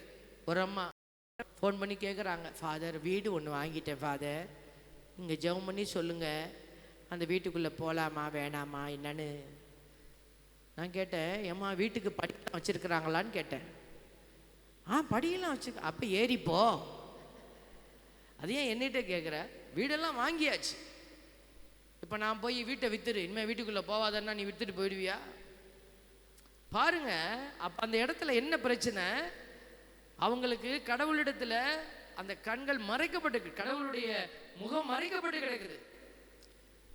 அந்த மகளுக்கு கண்டுபிடிக்க முடியல கடவுளுடைய திட்டம் என்னன்னு. அந்த வீட்டுக்குள்ள போக முடியல, சில பல பிரச்சனைகள். அதனால நம்மகிட்ட ஃபோன் பண்றாங்க. அப்ப என்ன, எதை உடனே நம்ம சரி செய்யணும்? கடவுளுக்கும் நமக்கும் இருக்கிற அன்பு உறவை எது மூடி கிடக்கு, எது மறைச்சு வச்சிருக்கு, அதை சரி செய். அதைத்தான் சொல்லப்பட்டிருக்கிறது பாருங்களேன். இனிமேல் நான் உம்முடைய மகன் எனப்பட தகுதியற்றவன். அந்த மகன் என்கிற உரிமையை இழந்து நிற்கிறான். அந்த மன்னிப்பை கொடுத்து மகனை மீண்டும் உரிமையாளனாக அந்த தந்தை மாத்துறாரு. இதுதான் இப்போ நடக்குதுங்க. நீங்கள் மீண்டும் கடவுளுடைய மகனாக மகளாக மீண்டும் உரிமையை பெற்றுக்கொள்ள போறீங்க. பிரைஸ் தி லார்ட், ஹல்லேலூயா. நீங்கள் போய் ஒரு குருவானவரிடத்துல மண்டியிட்டு உங்கள் பாவத்தை அறிக்கை செய்யும்போது, நான் சொன்ன பார்த்தீங்களா, துன்பம் தூய்மை, இந்த துன்பத்துக்கும் தூய்மைக்கும் ஒரு தொடர்பு இருக்குன்னு, அது அங்கே நடக்குது. நீங்கள் ரத்தம் சிந்துறீங்க. ஒரு பாவத்தை அறிக்கை செய்வது என்பது ரொம்ப எளிமையான காரியம் அல்ல. அதுக்கு ஒரு பலன் வேணும், ரொம்ப கஷ்டம், மனசில் வலி இருக்கும், எங்களுக்கும் இருக்கும். குருவானவர்கிட்ட போய் சொல்லணும், ஒரு பாவத்தை சொல்லணுன்னா ரொம்ப வேதனையாக இருக்கும். ஒன்றும் ஒழியாமல் சொல்லணுன்னா, மறைச்சி சொல்லணுன்னா எப்படி வேணாலும் சொல்லலாம். ஒரு கிராமத்தில் எல்லாரும் போய் இப்போ தான் கோடு வேர்டுலேயே சொல்லுவாங்களாம் பாவத்தெல்லாம். புதுசாக ஒரு சாமியார், அவர் இப்போ தான் ஆர்டினேஷன் வாங்கி புது சாமியார் போயிருந்தார். அவருக்கு இந்த கோடு லாங்குவேஜை பற்றிலாம் தெரியல. வரிசையாக ஒவ்வொருத்தராக கோயிலுக்குள்ளே சொன்னார், நான் 2 தடவை வலிக்கி விழுந்துட்டேன் அப்படின்னார். அப்புறம் பாட்டு கிளாஸ்லேருந்து ஒரு அம்மா சொன்னாங்க, நான் ஒரு 3 தடவை வலிக்கி விழுந்துட்டேன். அப்புறம் அங்கே இருக்கிற இன்னும் 2-3 பெரிய தலைகள்லாம் நான் ஒரு 2 தடவை, ஒரு 5 தடவை அப்படின்னு சொல்லிகிட்டே போனாங்க, வலிக்கி விழுந்துட்டேன் வலிக்கி இவருக்கு என்னன்னு புரியல. இவர் புரிஞ்சுக்கிட்டாரு, கோயிலை சுற்றி பகுதிகளெல்லாம் பாசாம் பிடிச்சி போயிருக்கு, அதனால எல்லோரும் வலிக்கி விழுந்துருக்குறாங்க. ஆனால் அவன் மக்களுக்கு நல்லா தெரியும், வலிக்கி விழுந்துட்டேன்னு சொன்னால் செக்ஸுவல் ப்ராப்ளம், செக்ஸுவல் சின். நாங்கள் உடல் ரீதியாக கணவன் மனைவிக்கு துரோகம் பண்ணிட்டோம் அப்படிங்கிறத தான் அவங்க வலிக்கி விழுந்துட்டேன்னு சொல்கிறது. இந்த சாமியாருக்கு அது புரியல. பூசையில் என்ன பண்ணிட்டாரு, அன்புக்குரியவர்களே, ஆலயத்தை சுற்றிலும் பகுதிகள் எல்லாம் ரொம்ப பாசான் பிடிச்சி வழுக்குவதால் நிறைய பேர் வலிக்கி விழுவதாக என்னிடத்திலே சொன்னார்கள். கோயிலுக்குள்ளே 2 தடவை வலிக்கி விழுந்திருக்கிறார். பாட்டு கிளாஸ் அம்மா கூட ஒரு 3 தடவை விழுந்திருக்கிறாங்க. அவ்வளோதான், எல்லாரும் எழுந்திரிச்சு ஓடியே போயிட்டாங்க. நம்ம பாசாங்கெல்லாம் செய்யக்கூடாது, பாசான் மாதிரி வலிக்கி தேவ பிள்ளைகளை. அந்த இடத்துல நீங்கள் பாவத்தை அறிக்கை செய்யும்போது அந்த ஏற்படும் மன வலி என்ன தெரியுங்களா, ரத்தம் சிந்துறீங்க. ஒரு வழியே இல்லாமல் நீங்கள் பாவ சங்கீதனை செஞ்சுட்டு வரீங்கன்னா அது உண்மையான பாவ சங்கீதனம் அல்ல. ஒரு வழி, ஒரு மனசுக்குள்ள ஒரு பாரத்தோடு போய் பண்ணணும். உண்மையை சொல்கிறீங்க, அப்போ ஒரு பாரம் இருக்கும் அதில். அப்போ ஆண்டவர் சொல்கிறாரு பாருங்க, இப்படிப்பட்ட ஒரு காரியத்துக்கு தான் கடவுள் என்ன செய்கிறார், விடுதலை கொடுக்கிறாரு. பாவம் செய்யும் எவரும் பாவத்திற்கு அடிமை என உறுதியாக உங்களுக்கு சொல்லுகிறேன், யோவான் 8:34 சொல்கிறாரு. அப்போ நீங்கள் அந்த அடிமைத்தனத்தை உடைக்கணும்னா அது எளிமையாக உடைக்க முடியாது, அதுக்கு ஒரு ரத்தம் சிந்துதல் தேவை. அதனால தான் ஆண்டவர் தூய்மைங்கிற ஒரு அடையாளத்துக்குள்ளே இதை வைக்கிறாங்க. அப்போ உங்களுக்கு பாவ சங்கீர்த்தனத்தில் தூய்மை கிடைக்குது, நீங்கள் தூய்மை ஆக்கிக்கிறீங்கன்னா அங்கே என்ன நடக்குது, நீங்கள் போய் உங்களை உடைச்சி ரத்தம் சிந்தி நீங்கள் அந்த இடத்துல அந்த அனுபவத்தை பெற்றுக்கொள்கிறீங்க, ஆசீர்வாதத்தை பெற்றுக்கொள்கிறீங்க. இதை நீங்கள் ஏமாற்றிட்டு வந்தீங்கன்னா, குளிக்கிற மாதிரி பிள்ளைங்க போய் கக்கூசுக்குள்ளே உட்காந்துட்டு குளிக்கிற மாதிரி பாத்ரூமுக்குள்ளே இருந்துட்டு வந்தால் எப்படி இருக்கும், அதே மாதிரி தான். சின்ன பிள்ளைங்க குளிக்கிறேன்னு சொல்லிட்டு போய் குளிக்காமல் வந்துடும், அதே மாதிரி ஆகிடும். அதனால தான் ஆண்டவர் இன்னைக்கு உங்கள் பாவங்களை எல்லாம் நீங்கள் என்ன செய்யணும், அறிக்கை செய்யணும். 1 யோவான் 1:8 ஆண்டவர் சொல்கிறாரு, பாவம் நம்மிடம் இல்லை என்போம் என்றால் நம்மையே நாம் ஏமாற்றிக் கொள்வோம், உண்மையும் நம்மிடம் இராது. உண்மைனா என்ன? இயேசு கிறிஸ்து வார்த்தை. இது நம்மக்கிட்ட இருக்கவே இருக்காது, தங்காது. ஓட்டப்பானையில் போன தண்ணி மாதிரி போயிட்டே இருக்கும், வார்த்தையெல்லாம் தங்காது. உண்மை இயேசு நம்மகிட்ட இருக்க முடியாது. பாவம் நம்மிடம் இல்லை என்போம் என்றால், நிறைய நேரம் நம்ம மக்கள் ஏமாத்திக்கிறாங்க. நான் நேராக கடவுள்கிட்ட சொல்லிக்கிறேன். அறிக்கை என்பது ஒருவர் மற்றவரிடத்திலே சொல்ல வேண்டியது. நீங்கள் நேராக சொல்லி பாருங்க, ஆண்டவரே நான் விபச்சாரம் பாவம் பண்ணிட்டேன், ஆண்டவரே நான் என் கணவருக்கு துரோகம் பண்ணிட்டேன், ஆண்டவரே என் மனைவிக்கு நான் துரோகம் பண்ணிட்டேன், சொல்லி பாருங்க, வலிக்கவே வலிக்காது. இதை போய் ஒரு குருவானவரிடத்தில் சொல்லும் பொழுதுதான் இந்த வசனத்தை நீங்க நிறைவு செய்றீங்க. அறிக்கை செய்யுங்கள், ஒருவர் மற்றவரிடத்தில் உங்கள் பாவத்தை அறிக்கை செய்யுங்கள். அறிக்கையிட வெட்கப்படாதே பைபிள் சொல்லுது. நிறைய இடத்துல இந்த அடையாளங்கள் உண்டு என்பதை நீங்கள் மறந்துடக்கூடாது. பாவத்தை அறிக்கை செய்ய நம்ம என்ன செய்யக்கூடாது? வெட்கப்படக்கூடாது என்பதை பல இடத்துல நமக்கு இந்த காரியங்கள் நமக்கு உணர்த்திக்கிட்டே இருக்கிறது. நீங்கள் இதெல்லாம் பைபிளில் எடுத்தனா நிறைய நேரம் ஆகிடும். அதனால தான் நாங்கள் இதை அங்கங்கே சொல்லிகிட்டே போகிறேன். பாவத்தினுடைய காரியங்கள் எல்லாம் நம்மை கடவுளுடைய அன்பிலிருந்து விலக்கி வைக்கிறது. பாருங்க, திருப்பாடல் 32:3 சொல்லுது, என் பாவத்தை அறிக்கையிடாதவரை நாள் முழுதும் நான் கதறி அழுததால் என் எலும்புகள் கலன்று போயின. உடம்புல நோய், நோக்காடுகள், வேதனைகள், இப்படி நிறைய காரியங்கள் நம்மை அறிக்கை செய்யும்படியான ஒரு அழைப்பை கொடுக்குறது பைபிளில் நிறைய இடத்துல. அதனால் இந்த நேரத்தில் ஆண்டவர் இந்த நேரத்தில் உங்களை குணமாக்குகிற வல்லமையோடு வரார். இதோ இந்த நேரத்தில் இயேசு ஆண்டவர் இடத்துல ஒப்பு கொடுப்போமா? இந்த துன்பங்களை தாங்குவது பெலன் கொடுக்கிற ஒரு காரியமாக மாறுது. ஆண்டவர் பெலன் கொடுக்கிறார். யாருக்கு பெலன் கொடுப்பாரு? துன்பங்களை தாங்க, எது உண்மை எது நேர்மையோ அதை சரியாய் செய்ய விரும்புகிற பிள்ளைகளுக்கு ஆண்டவர் உதவி செய்வார். எல்லாரும் ஆண்டவரை உற்று பாருங்க, இயேசு ஆண்டவரை பாருங்க. இப்போ இந்த நாளில் நம்ம தூய்மைனா என்னன்னு கேள்வி கேட்டுக்கிட்டோம். கடவுளுக்காக துன்பங்களை ஏற்பது தான் தூய்மை. அதுதான் தூய்மையின் அடையாளம். ரத்தம் சிந்துவது, புரியும்படியாக சொல்லணும்னா, ரத்தம் சிந்துதல் இன்றி பாவ மன்னிப்பு இல்லை, ரத்தம் சிந்துதல் இன்றி விடுதலை இல்லை. அப்போ இந்த ரத்தம் சிந்துவதற்கு இயேசு என்ன செய்வார்? உங்களுக்கு பெலன் கொடுக்கிறார். அவர் தான் நற்கருணை, அதான் வார்த்தையின் வல்லமை, அதுதான் அவர் கொடுக்குற ஆசீர்வாத கிருபைகள். இப்போ இந்த பெலனை நம்ம பெற்றுக்கொள்ளணும். எல்லாரும் ஆண்டவரை பாருங்க. இந்த இறைவார்த்தையை கேட்டுட்டு வெறுமையாய் நம்ம போயிடக்கூடாது, கேட்டு ரசிச்சுட்டு போகிறவங்களா இருக்கக்கூடாது. நான் சொன்னேன் இல்லையா, அந்த 3வது பகுதி, முதல் பகுதி அறிதல், நோயிங், 2வது பகுதி எக்ஸ்பீரியன்ஸ், ஆண்டவரை அனுபவிக்கிறது, 3வது பகுதி செயல்படுதல், அதுதான் விட்னஸிங்னு சொல்கிறோம். இந்த செயல்பாட்டுக்குள்ளே போகணுன்னா நமக்கு ஒரு வல்லமை வேணும்.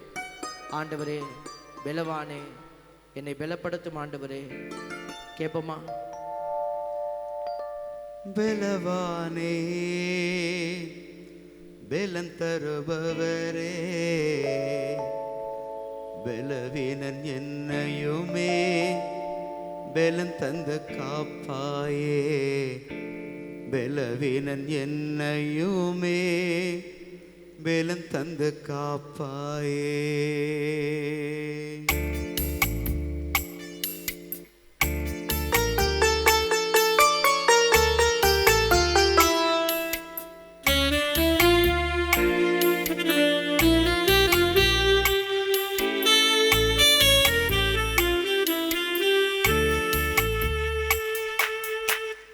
பலவானே, பலன் தருபவரே, பலவீனன் என்னையுமே பலன் தந்து காப்பாயே, பலவீனன் என்னையுமே பலன் தந்து காப்பாயே.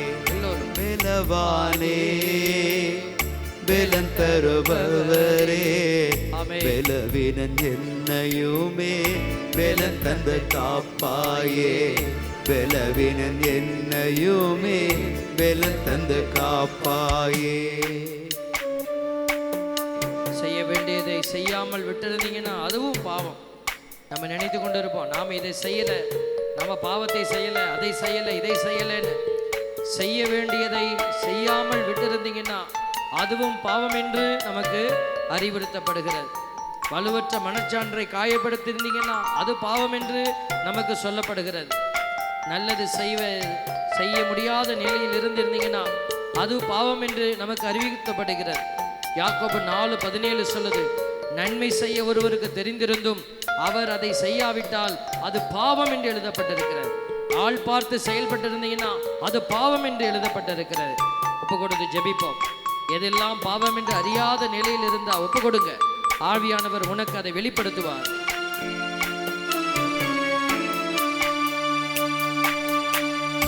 உலகளவில் நான் பெரியவனானே, உள்ளத்தாலே நான் சிறுமையானே.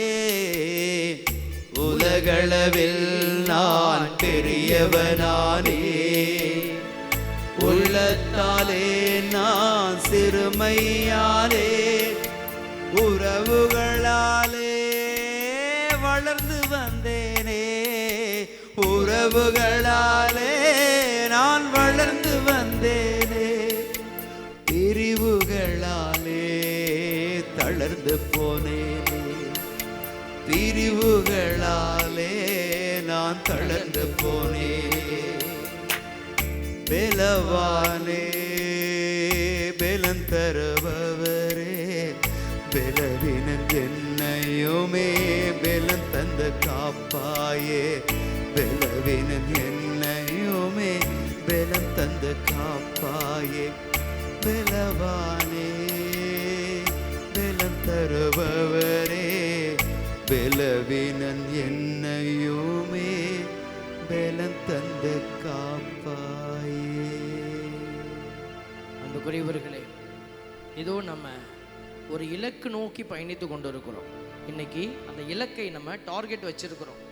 அந்த இலக்கு என்ன? தூய்மை. தூய்மையோடு வாழ்வது தான் ஆண்டவர் விரும்புகிற காரியம். பல மேற்கோள்களை நம்ம காட்டி பைபிளில் சொல்லிட்டோம். தந்தை தூயவராய் இருப்பது போல நீங்களும் தூயவராய் இருங்கள்.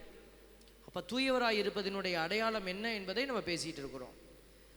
தூயவராய் இருப்பதனுடைய அடையாளம் துன்பங்களை தாங்குவது. அதைத்தான் இயேசு பல வடிவத்தில் பேசுகிறார். அது கடவுளுடைய இயேசுவினுடைய பார்வையில் மிகுந்த கனி தந்து.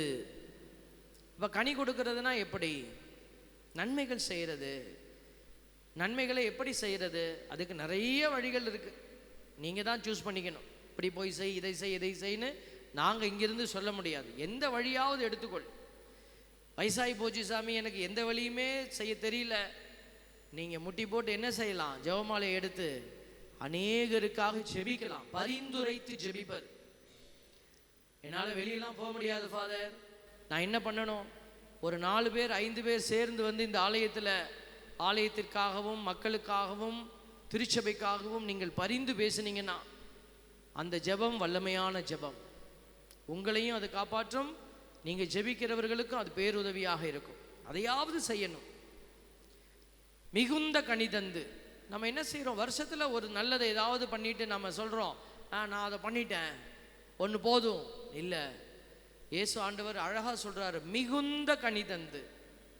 அப்போனா ஒரு கனி அல்ல, நம்ம கொடுக்க வேண்டிய கனி பல வகையாக இருக்கிறது. என் சீடராக இருப்பதே. இப்போ சீடத்துவத்தினுடைய அடையாளம் என்ன? ஆண்டவர் சொல்லுது போல சிலுவையை தூக்கி கொண்டு பின்னாடி வருது. ஆண்டவர் சொல்கிறார் மத்தேயு நற்செய்தி 11 மத்தேயு நற்செய்தியில் ஆண்டவருடைய வார்த்தை வரும், சுமை சுமந்து சோர்ந்திருப்பவர்களே எல்லோரும் என்னிடத்திலே வாருங்கள், நான் உங்களுக்கு இளைப்பாறுதல் கொடுப்பேன். அந்த வார்த்தையை நமக்கு நிறைய தடவை கேட்டிருக்கிறோம். அதில் வரக்கூடிய முக்கியமான விஷயம், என் நுகத்தை உங்கள் மேல் ஏற்றுக்கொண்டு என்னிடம் கற்றுக்கொள்ளுங்கள். அப்போ ஆண்டவர் சொல்கிற வார்த்தை பாருங்க, என் நுகத்தை. கடவுளுக்குன்னு ஒரு நுகம் இருக்குதா, இயேசுக்குன்னு ஒரு பாரம் இருக்குது. என் நுகத்தை உங்கள் மேல் ஏற்றுக்கொண்டு என்னிடம் கற்றுக்கொள்ளுங்கள், அப்பொழுது உங்கள் உள்ளத்திற்கு இளைப்பாறுதல் கிடைக்கும். நீ சும்மா வந்து என்கிட்ட தூக்கி போட்டுட்டு போயிடலான்னு நினைக்காத. நான் சொல்கிறத நல்லா புரிஞ்சு செயல்படு. என் நுகத்தை நீ போய் எடுத்துக்கோ, உனக்கு எல்லாம் கிடைக்கும். நான் உன்னுடைய பிரச்சனையெல்லாம் நான் பார்த்துக்கிறேன் அப்படிங்கிறாரு. அப்போ ஆண்டவருக்கென்று ஒரு நுகம் இருக்கிறதுன்னா அது என்ன நுகம்? இதுதான் இன்னைக்கு இலக்கு பயணம்.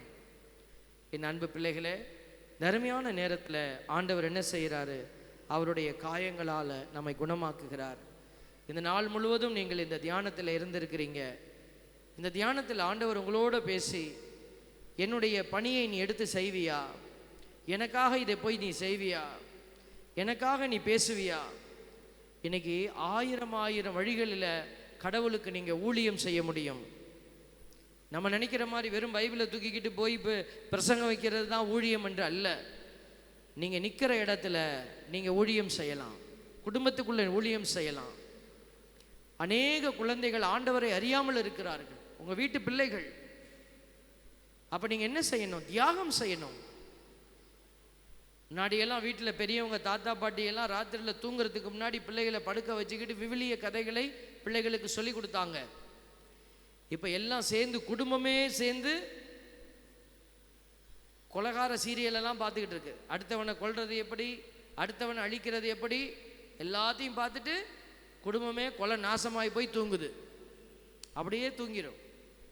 அதனால தான் பிள்ளைகளை சொல்லுகிறோம், தியாகம் இல்லாத குடும்பம் ஜெயிக்க முடியாது.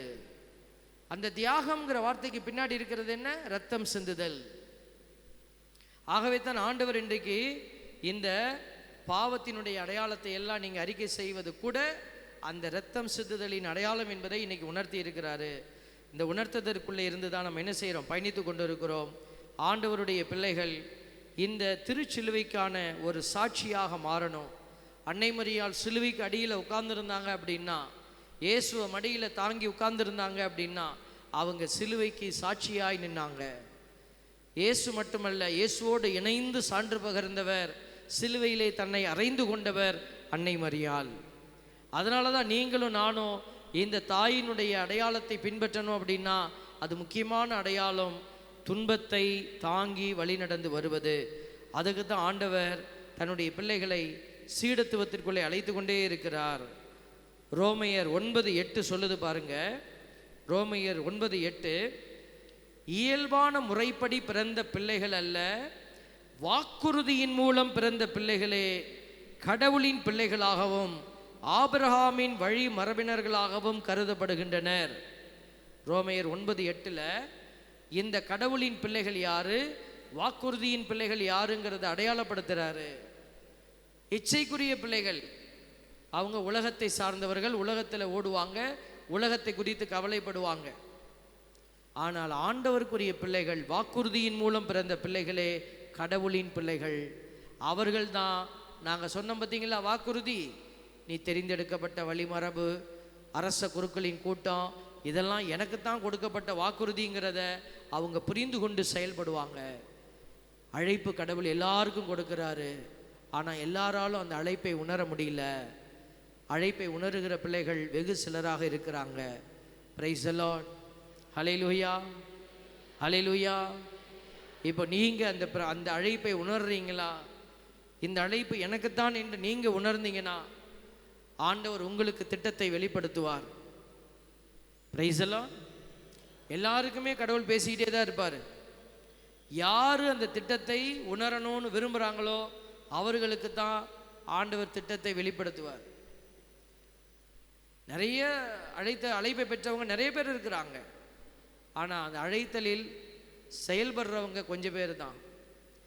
அதான் ஆண்டவர் சொல்கிறார், செவியுள்ளோர் கேட்கட்டும். இங்கே நீங்கள் உண்மையாக கேட்குற பிள்ளைகளாக இருந்தீங்கன்னா ஆண்டவர் உங்களுக்கு உதவி செய்ய தயாராக இருக்கிறார். Praise the Lord, price the Lord. இதோ இந்த உள்ளத்தில் பலருடைய உள்ளமானது காயப்பட்டு கிடக்குது. நம்முடைய ஆன்மா இருக்குது பார்த்தீங்களா, அது 2 அடுக்குகளால் நம்மளுடைய உள்ளமானது அமைக்கப்பட்டிருக்கிறது. அதாவது லோவர் கான்ஷியன்ஸ், அப்பர் கான்ஷியன்ஸ், மேல் அடுக்கு, கீழ் அடுக்கு, 2 ஸ்டெப்பில் அது செயல்படுது. இந்த ஆழ்மனது இருக்குது பார்த்தீங்களா, அதில் உங்களுடைய பிறப்பிலிருந்து எல்லாமே ரிஜிஸ்டர் ஆகிருக்கும். பிறப்பிலிருந்து எல்லா வேதனைகளும் அதில் ரிஜிஸ்டர் ஆகிருக்கேன். அம்மா வயிற்றில் இருக்கும் போதே உங்களுடைய காயங்கள் எல்லாம் ரிஜிஸ்டர் ஆகிருக்கும். அதெல்லாம் சில பேருக்கு தெரியாது. பயம், ஒரு விதமான வெறுப்பு, வாழ்க்கையை ஏன் வாழணும். சில பேர் கோயிலுக்குள்ளே வந்து ஒளிஞ்சிப்பாங்க. சாமிக்கு பின்னாடி ஒளிஞ்சிப்பாங்க. ஆனால் கடவுள் விரும்பும்படி வாழ மாட்டாங்க. கோயிலுக்குள்ளே எல்லா வேலையும் செய்வாங்க, பெரிய கோயிலில் வந்து பெரிய செயல்பாட்டாளர்கள் போல் காட்டிப்பாங்க. ஆனால் அவங்க ஆசீர்வாதத்துக்குள்ளே இருக்க மாட்டாங்க. இதெல்லாம் ஒரு பொய் முகத்தினுடைய அடையாளங்களாக இருக்கிறது. தயவு செய்து இதெல்லாம் நாங்கள் புரிஞ்சு கொள்ளணும். ஆன்மாவில் இவங்க எல்லாம் காயப்பட்டவங்க, நோய்வாய்ப்பட்டவங்க. உடலில் நோய் இல்லை, மனசளவில் நோய்வாய்ப்பட்டவர்கள். இவர்கள் வீட்டுக்குள்ளே கலகத்தை ஏற்படுத்துவார்கள். அவர்கள் வாழக்கூடிய சமூகத்திலே, ஒரு கம்யூனிட்டியில் எப்போவுமே பிரச்சனையை கொடுத்துட்டே இருப்பாங்க. நிம்மதியை கெடுப்பார்கள். அடுத்தவர்களுடைய வாழ்வை கெடுப்பதற்கு அவங்க என்னெல்லாம் செய்யணுமோ செய்வாங்க. குழந்தைகளை அவதூறாய் பேசுவாங்க. வாயில கெட்ட வார்த்தை வந்துக்கிட்டே இருக்கும். இவங்கெல்லாம் யாரு? அவங்களுடைய ஆன்மாவிலே நோய்வாய்ப்பட்டவர்கள். நான் ஒன்றுமே இல்லை, ஐ எம் ஓகே அப்படின்னு நினைத்து கொண்டு இருக்கக்கூடாது. ஆண்டவர்கிட்ட கேட்கணும், என்னை குணமாக்கும் ஆண்டவரே, என்னை குணப்படுத்தும் ஆண்டவரே. எல்லாரும் அப்படியே இயேசுவை பாருங்களேன். எல்லாரும் அப்படியே இயேசு ஆண்டவரை பாருங்க. சொல்லுங்க, இயேசு ஆண்டவரே. எல்லாரும் சொல்லுங்க, இயேசு ஆண்டவரே. இயேசு ஆண்டவரே. எல்லாரும் சொல்லணும், இயேசு ஆண்டவரே. இயேசு ஆண்டவரே. எல்லாரும் சொல்லணும், இயேசு ஆண்டவரே.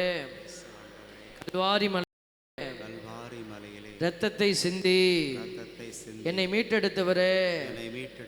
ஓம் காயங்களால் எனக்கு சுகம் கொடுத்தவரே, உமக்கு நன்றி அப்பா. உம்முடைய இரத்தத்தினாலே என்னை குணமாக்கும் ஆண்டவரே. உம்முடைய பரிசுத்த இரத்தம் எங்கள் மீது ஊற்றப்படுவதாக. எங்களுடைய காயப்பட்ட இதயங்கள் சுகமடைவதாக, வேதனைகள் மாறுவதாக, மனபாரங்கள் மாறுவதாக, பயங்கள் மாறுவதாக, வேதனைகள் மாறுவதாக, கசப்புகள் மாறுவதாக. உம்முடைய இரத்தம் என் வாழ்வில் ஜெயமாய் மாறட்டும். ஹல்லேலூயா, ஹல்லேலூயா, ஹல்லேலூயா, ஹல்லேலூயா. குணமாக்கும் இயேசுவே பாடுவோமா?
மருந்து அல்ல, ஆண்டவருடைய வார்த்தை உன்னை சுகப்படுத்துகிறது.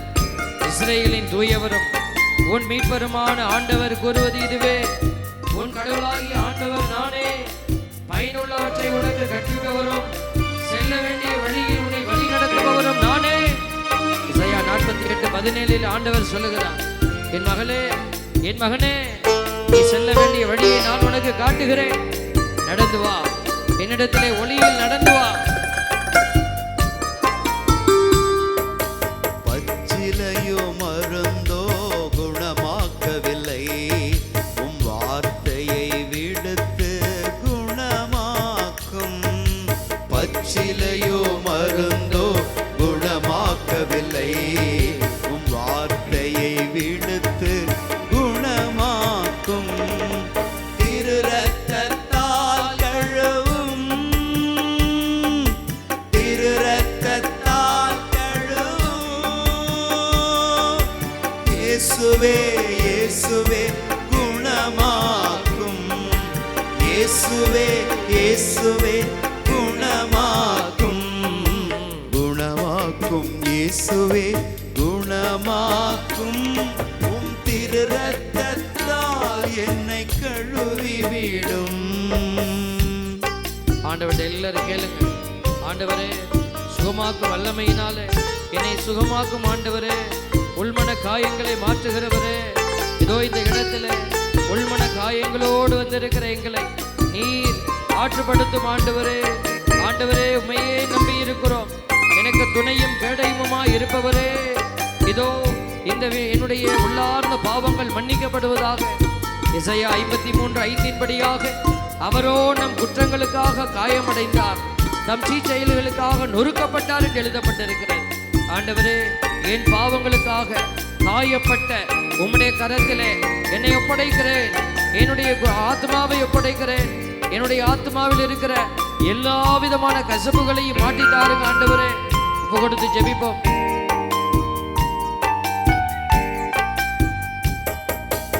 இறந்து போன லாசரை உயிர்த்தெழச் செய்தே, கண் தெரியா குருடரை குணமாக்கி நீர். இறந்து போன லாசரை உயிர்த்தெழச் செய்தே, கண் தெரியா குருடரை குணமாக்கி நீர். திரு ரத்தத்தால் கழுவும், திரு ரத்தத்தால் கழுவும். இயேசுவே இயேசுவே குணமாக்கும், இயேசுவே இயேசுவே குணமாக்கும், குணமாக்கும் இயேசுவே குணமாக்கும். உம் திரு ரத்தத்தால் என்னை கழுவி விடும். ஆண்டவர், இதோ இந்த நேரத்தில் உங்களுடைய ஆன்மாவின் காயங்களிலிருந்து உங்களை விடுவிக்கிறார். ஆமென். நாங்கள் எல்லா சூழ்நிலைகளிலும் இன்னலுற்றாலும் மனமுடைந்து போவதில்லை, ஆமென். குழப்பமுற்றாலும் நம்பிக்கை இழப்பதில்லை. ஆமென். 2 கொரிந்தியர் 4:8 பவுலடியார் சொல்லுகிற வார்த்தைகளை நீங்கள் உங்களுடைய இதயத்திலே சொல்லிக் கொள்ளுங்கள். நாங்கள் எந்த சூழ்நிலைகளில் இன்னலுற்றாலும் மனமுடைந்து போவதில்லை ஆண்டவரே, குழப்பமற்றாலும் நம்பிக்கை இழப்பதில்லை ஆண்டவரே. ஏனெனில் நீர் எங்களோடு இருக்கிறீர், எங்களை வாழ்விக்கிறீர், ஆமென். எங்களை கரம் பிடித்து வழி நடத்துகிறீர். ஆமென். உம்முடைய கோலும் கழியும் எனக்கு வழி நடத்தும் என்று சொல்லி ஆண்டவரிடத்திலே ஒப்பு கொடுத்து ஜெபிப்போம். பேதுருவின் மாமியாரை குணமாக்கி நீர், பெரும்பாடுள்ள பெண்ணை குணமாக்கி நீர். பேதுருவின் மாமியாரை குணமாக்கி நீர், பெரும்பாடுள்ள பெண்ணை குணமாக்கி நீர். திரு ரத்தத்தால் கழுவும், திரு ரத்தத்தால் கழுவும். இயேசுவே இயேசுவே குணமாக்கும், இயேசுவே இயேசுவே குணமாக்கும், குணமாக்கும் இயேசுவே குணமாக்கும். உம் திரு ரத்தத்தால் என்னை கழுவி விடும். குணமாக்கும் இயேசுவே குணமாக்கும். உம் திரு ரத்தத்தால் என்னை கழுவி விடும். உம் திரு ரத்தத்தால் என்னை கழுவி விடும். உம் திரு ரத்தத்தால் என்னை கழுவி விடும். உம் திரு ரத்தத்தால் என்னை கழுவி விடும். உம் திரு ரத்தத்தால் என்னை கழுவி விடும். இயேசுவே இயேசுவே இயேசுவே இயேசுவே இயேசுவே இயேசுவே இயேசுவே இயேசுவே இயேசுவே இயேசுவே இயேசுவே இயேசுவே இயேசுவே குணமாக்கும் இயேசுவே குணமாக்கும். உம் திரு ரத்தத்தால் என்னை கழுவி விடும். ஆண்டவர், இந்த சிறப்பான திருவிழாவின் நாளில் அநேகர் பாவரிக்கை செய்து உங்களை கழுவி கொண்டிருக்கிறீங்க. தொடர்ந்து தந்தையர்கள் கேட்டுக்கொண்டே இருப்பாங்க. இந்த ஆராதனையை நாங்கள் நிறைவு செய்தாலும் அவர்கள் கேட்டுக்கொண்டு இருப்பாங்க. இந்த ஆலயத்தில் சப்தம் இல்லாமல் மற்றவங்க இருந்து இந்த பாவரிக்கை செய்ய வேண்டியவங்க செய்துட்டு போகணும். ஓசையா 14:4 சொல்லுது, அவர்களுடைய பற்றுறுதியின்மையை நான் குணமாக்குவேன். பற்றுறுதியின்மை கூட பாவம் என்பதை நம்ம உள்ளத்திலே காயமாய் அதை ஏற்படுத்தி இருக்கிறது. காயத்துங்கிறது நமக்கு தெரியாது பாருங்க. பைபிளில் ஒசையா 14:4 சொல்லுது, அவர்களுடைய பற்றுறுதியின்மையை நான் குணமாக்குவேன், அவர்கள் மேல் உளமாற அன்பு கூறுவேன், அவர்கள் மேலிருந்த என் சினம் தணிந்து விட்டது. இவ்வளவு நேரமாக நீங்கள் உட்கார்ந்துருக்கிறீங்களே, கடவுள் உங்களுக்கு என்ன வார்த்தை கொடுப்பார் பாருங்க. உங்கள் மேலிருந்த சினம் தணிந்து விட்டது, அன்பு பெருகிவிட்டது. எசையா 57:18 ஆண்டவர் சொல்கிறாரு, அவர்கள் சென்ற பாதைகளை கண்டேன், ஆயினும் அவனை குணமாக்குவேன். தவறான பாதையில் நீ போன எனக்கு தெரியும், ஆனாலும் நான் உன்னை குணமாக்குவேன். அவனை நடத்தி சென்று அவனுக்கு மீண்டும் ஆறுதல் அளிப்பேன். எரேமியா 3:22 ஆண்டவர் சொல்றாரு, என்னை விட்டு விலகிய மக்களே திரும்பி வாருங்கள், கம் பேக் டு மீ, உங்கள் நம்பிக்கையின்மையிலிருந்து உங்களை குணமாக்குவேன். பற்றுறுதியின்மை, நம்பிக்கையின்மை இதெல்லாம் பாவத்தினுடைய ஆழமான அடையாளங்கள். இதோ நாங்கள் உம்மிடம் வருகிறோம், நீரே எங்கள் கடவுளாகி ஆண்டவர் என்று சொல்லி அவர்கள் திரும்பினார்கள். உசையா 6:1 சொல்லும்படியாக, வாருங்கள் ஆண்டவரிடம் நாம் திரும்புவோம், நம்மை காயப்படுத்தியவர் அவரே, அவரே நம்மை குணமாக்குவார், நம்மை அடித்து நொறுக்கியவர் அவரே, அவரே நம் காயங்களை கட்டுவார். ஆண்டவர் அந்த சிறப்பான காரியத்தை இந்த நேரம் செய்து கொண்டிருக்கிறார். எல்லோரும் எழுந்து நிற்போமா? எல்லோரும் எழுந்து நிற்போமா? ஆண்டவரிடத்தில் உம்மால் ஆகாத காரியம் ஒன்றுமில்லை ஆண்டவரே. இதோ இந்த நேரம் உம்முடைய பாதப்படிக்கு வந்திருக்கிற எங்களை நீர் ஆசீர்வதித்திருந்தீர். இதோ இந்த நாள் முழுவதுமாக ஆண்டவரோடு இருப்பது, இலக்கு நோக்கி பயணிப்பது, துன்பத்தை சாபமாக அல்ல, ஆண்டவருக்கு உகந்த காரியமாக, என்னுடைய வாழ்வினுடைய ஆசீர்வாதமே துன்பம் என்பதை இன்றைக்கு நம்ம உணர்ந்து கொண்டோம். துன்பத்தை வீணாக்கி கொண்டிருந்தால் மீண்டெடுங்க. துன்பத்தை வீணாக்கி கொண்டிருந்தால் விட்டுடாதீங்க. இனிமேல் நோயினாலே வரும் துன்பம், குடும்பத்திலே வரக்கூடிய துன்பம், தனிப்பட்ட வாழ்வியல் துன்பம் எதுவாக இருந்தாலும் ஆண்டவருக்கு அதை ஒப்புக்கொடு. ஆண்டவர் உன் துன்பத்தை ஏற்றுக்கொள்கிறார். ஆண்டவருக்கு துன்பம் தேவை. ஆண்டவர் உனக்கு பலன் கொடுக்கிறார். குணமாகுகிற வல்லமை உனக்குள்ளே கடந்து வந்து கொண்டிருக்கிறது.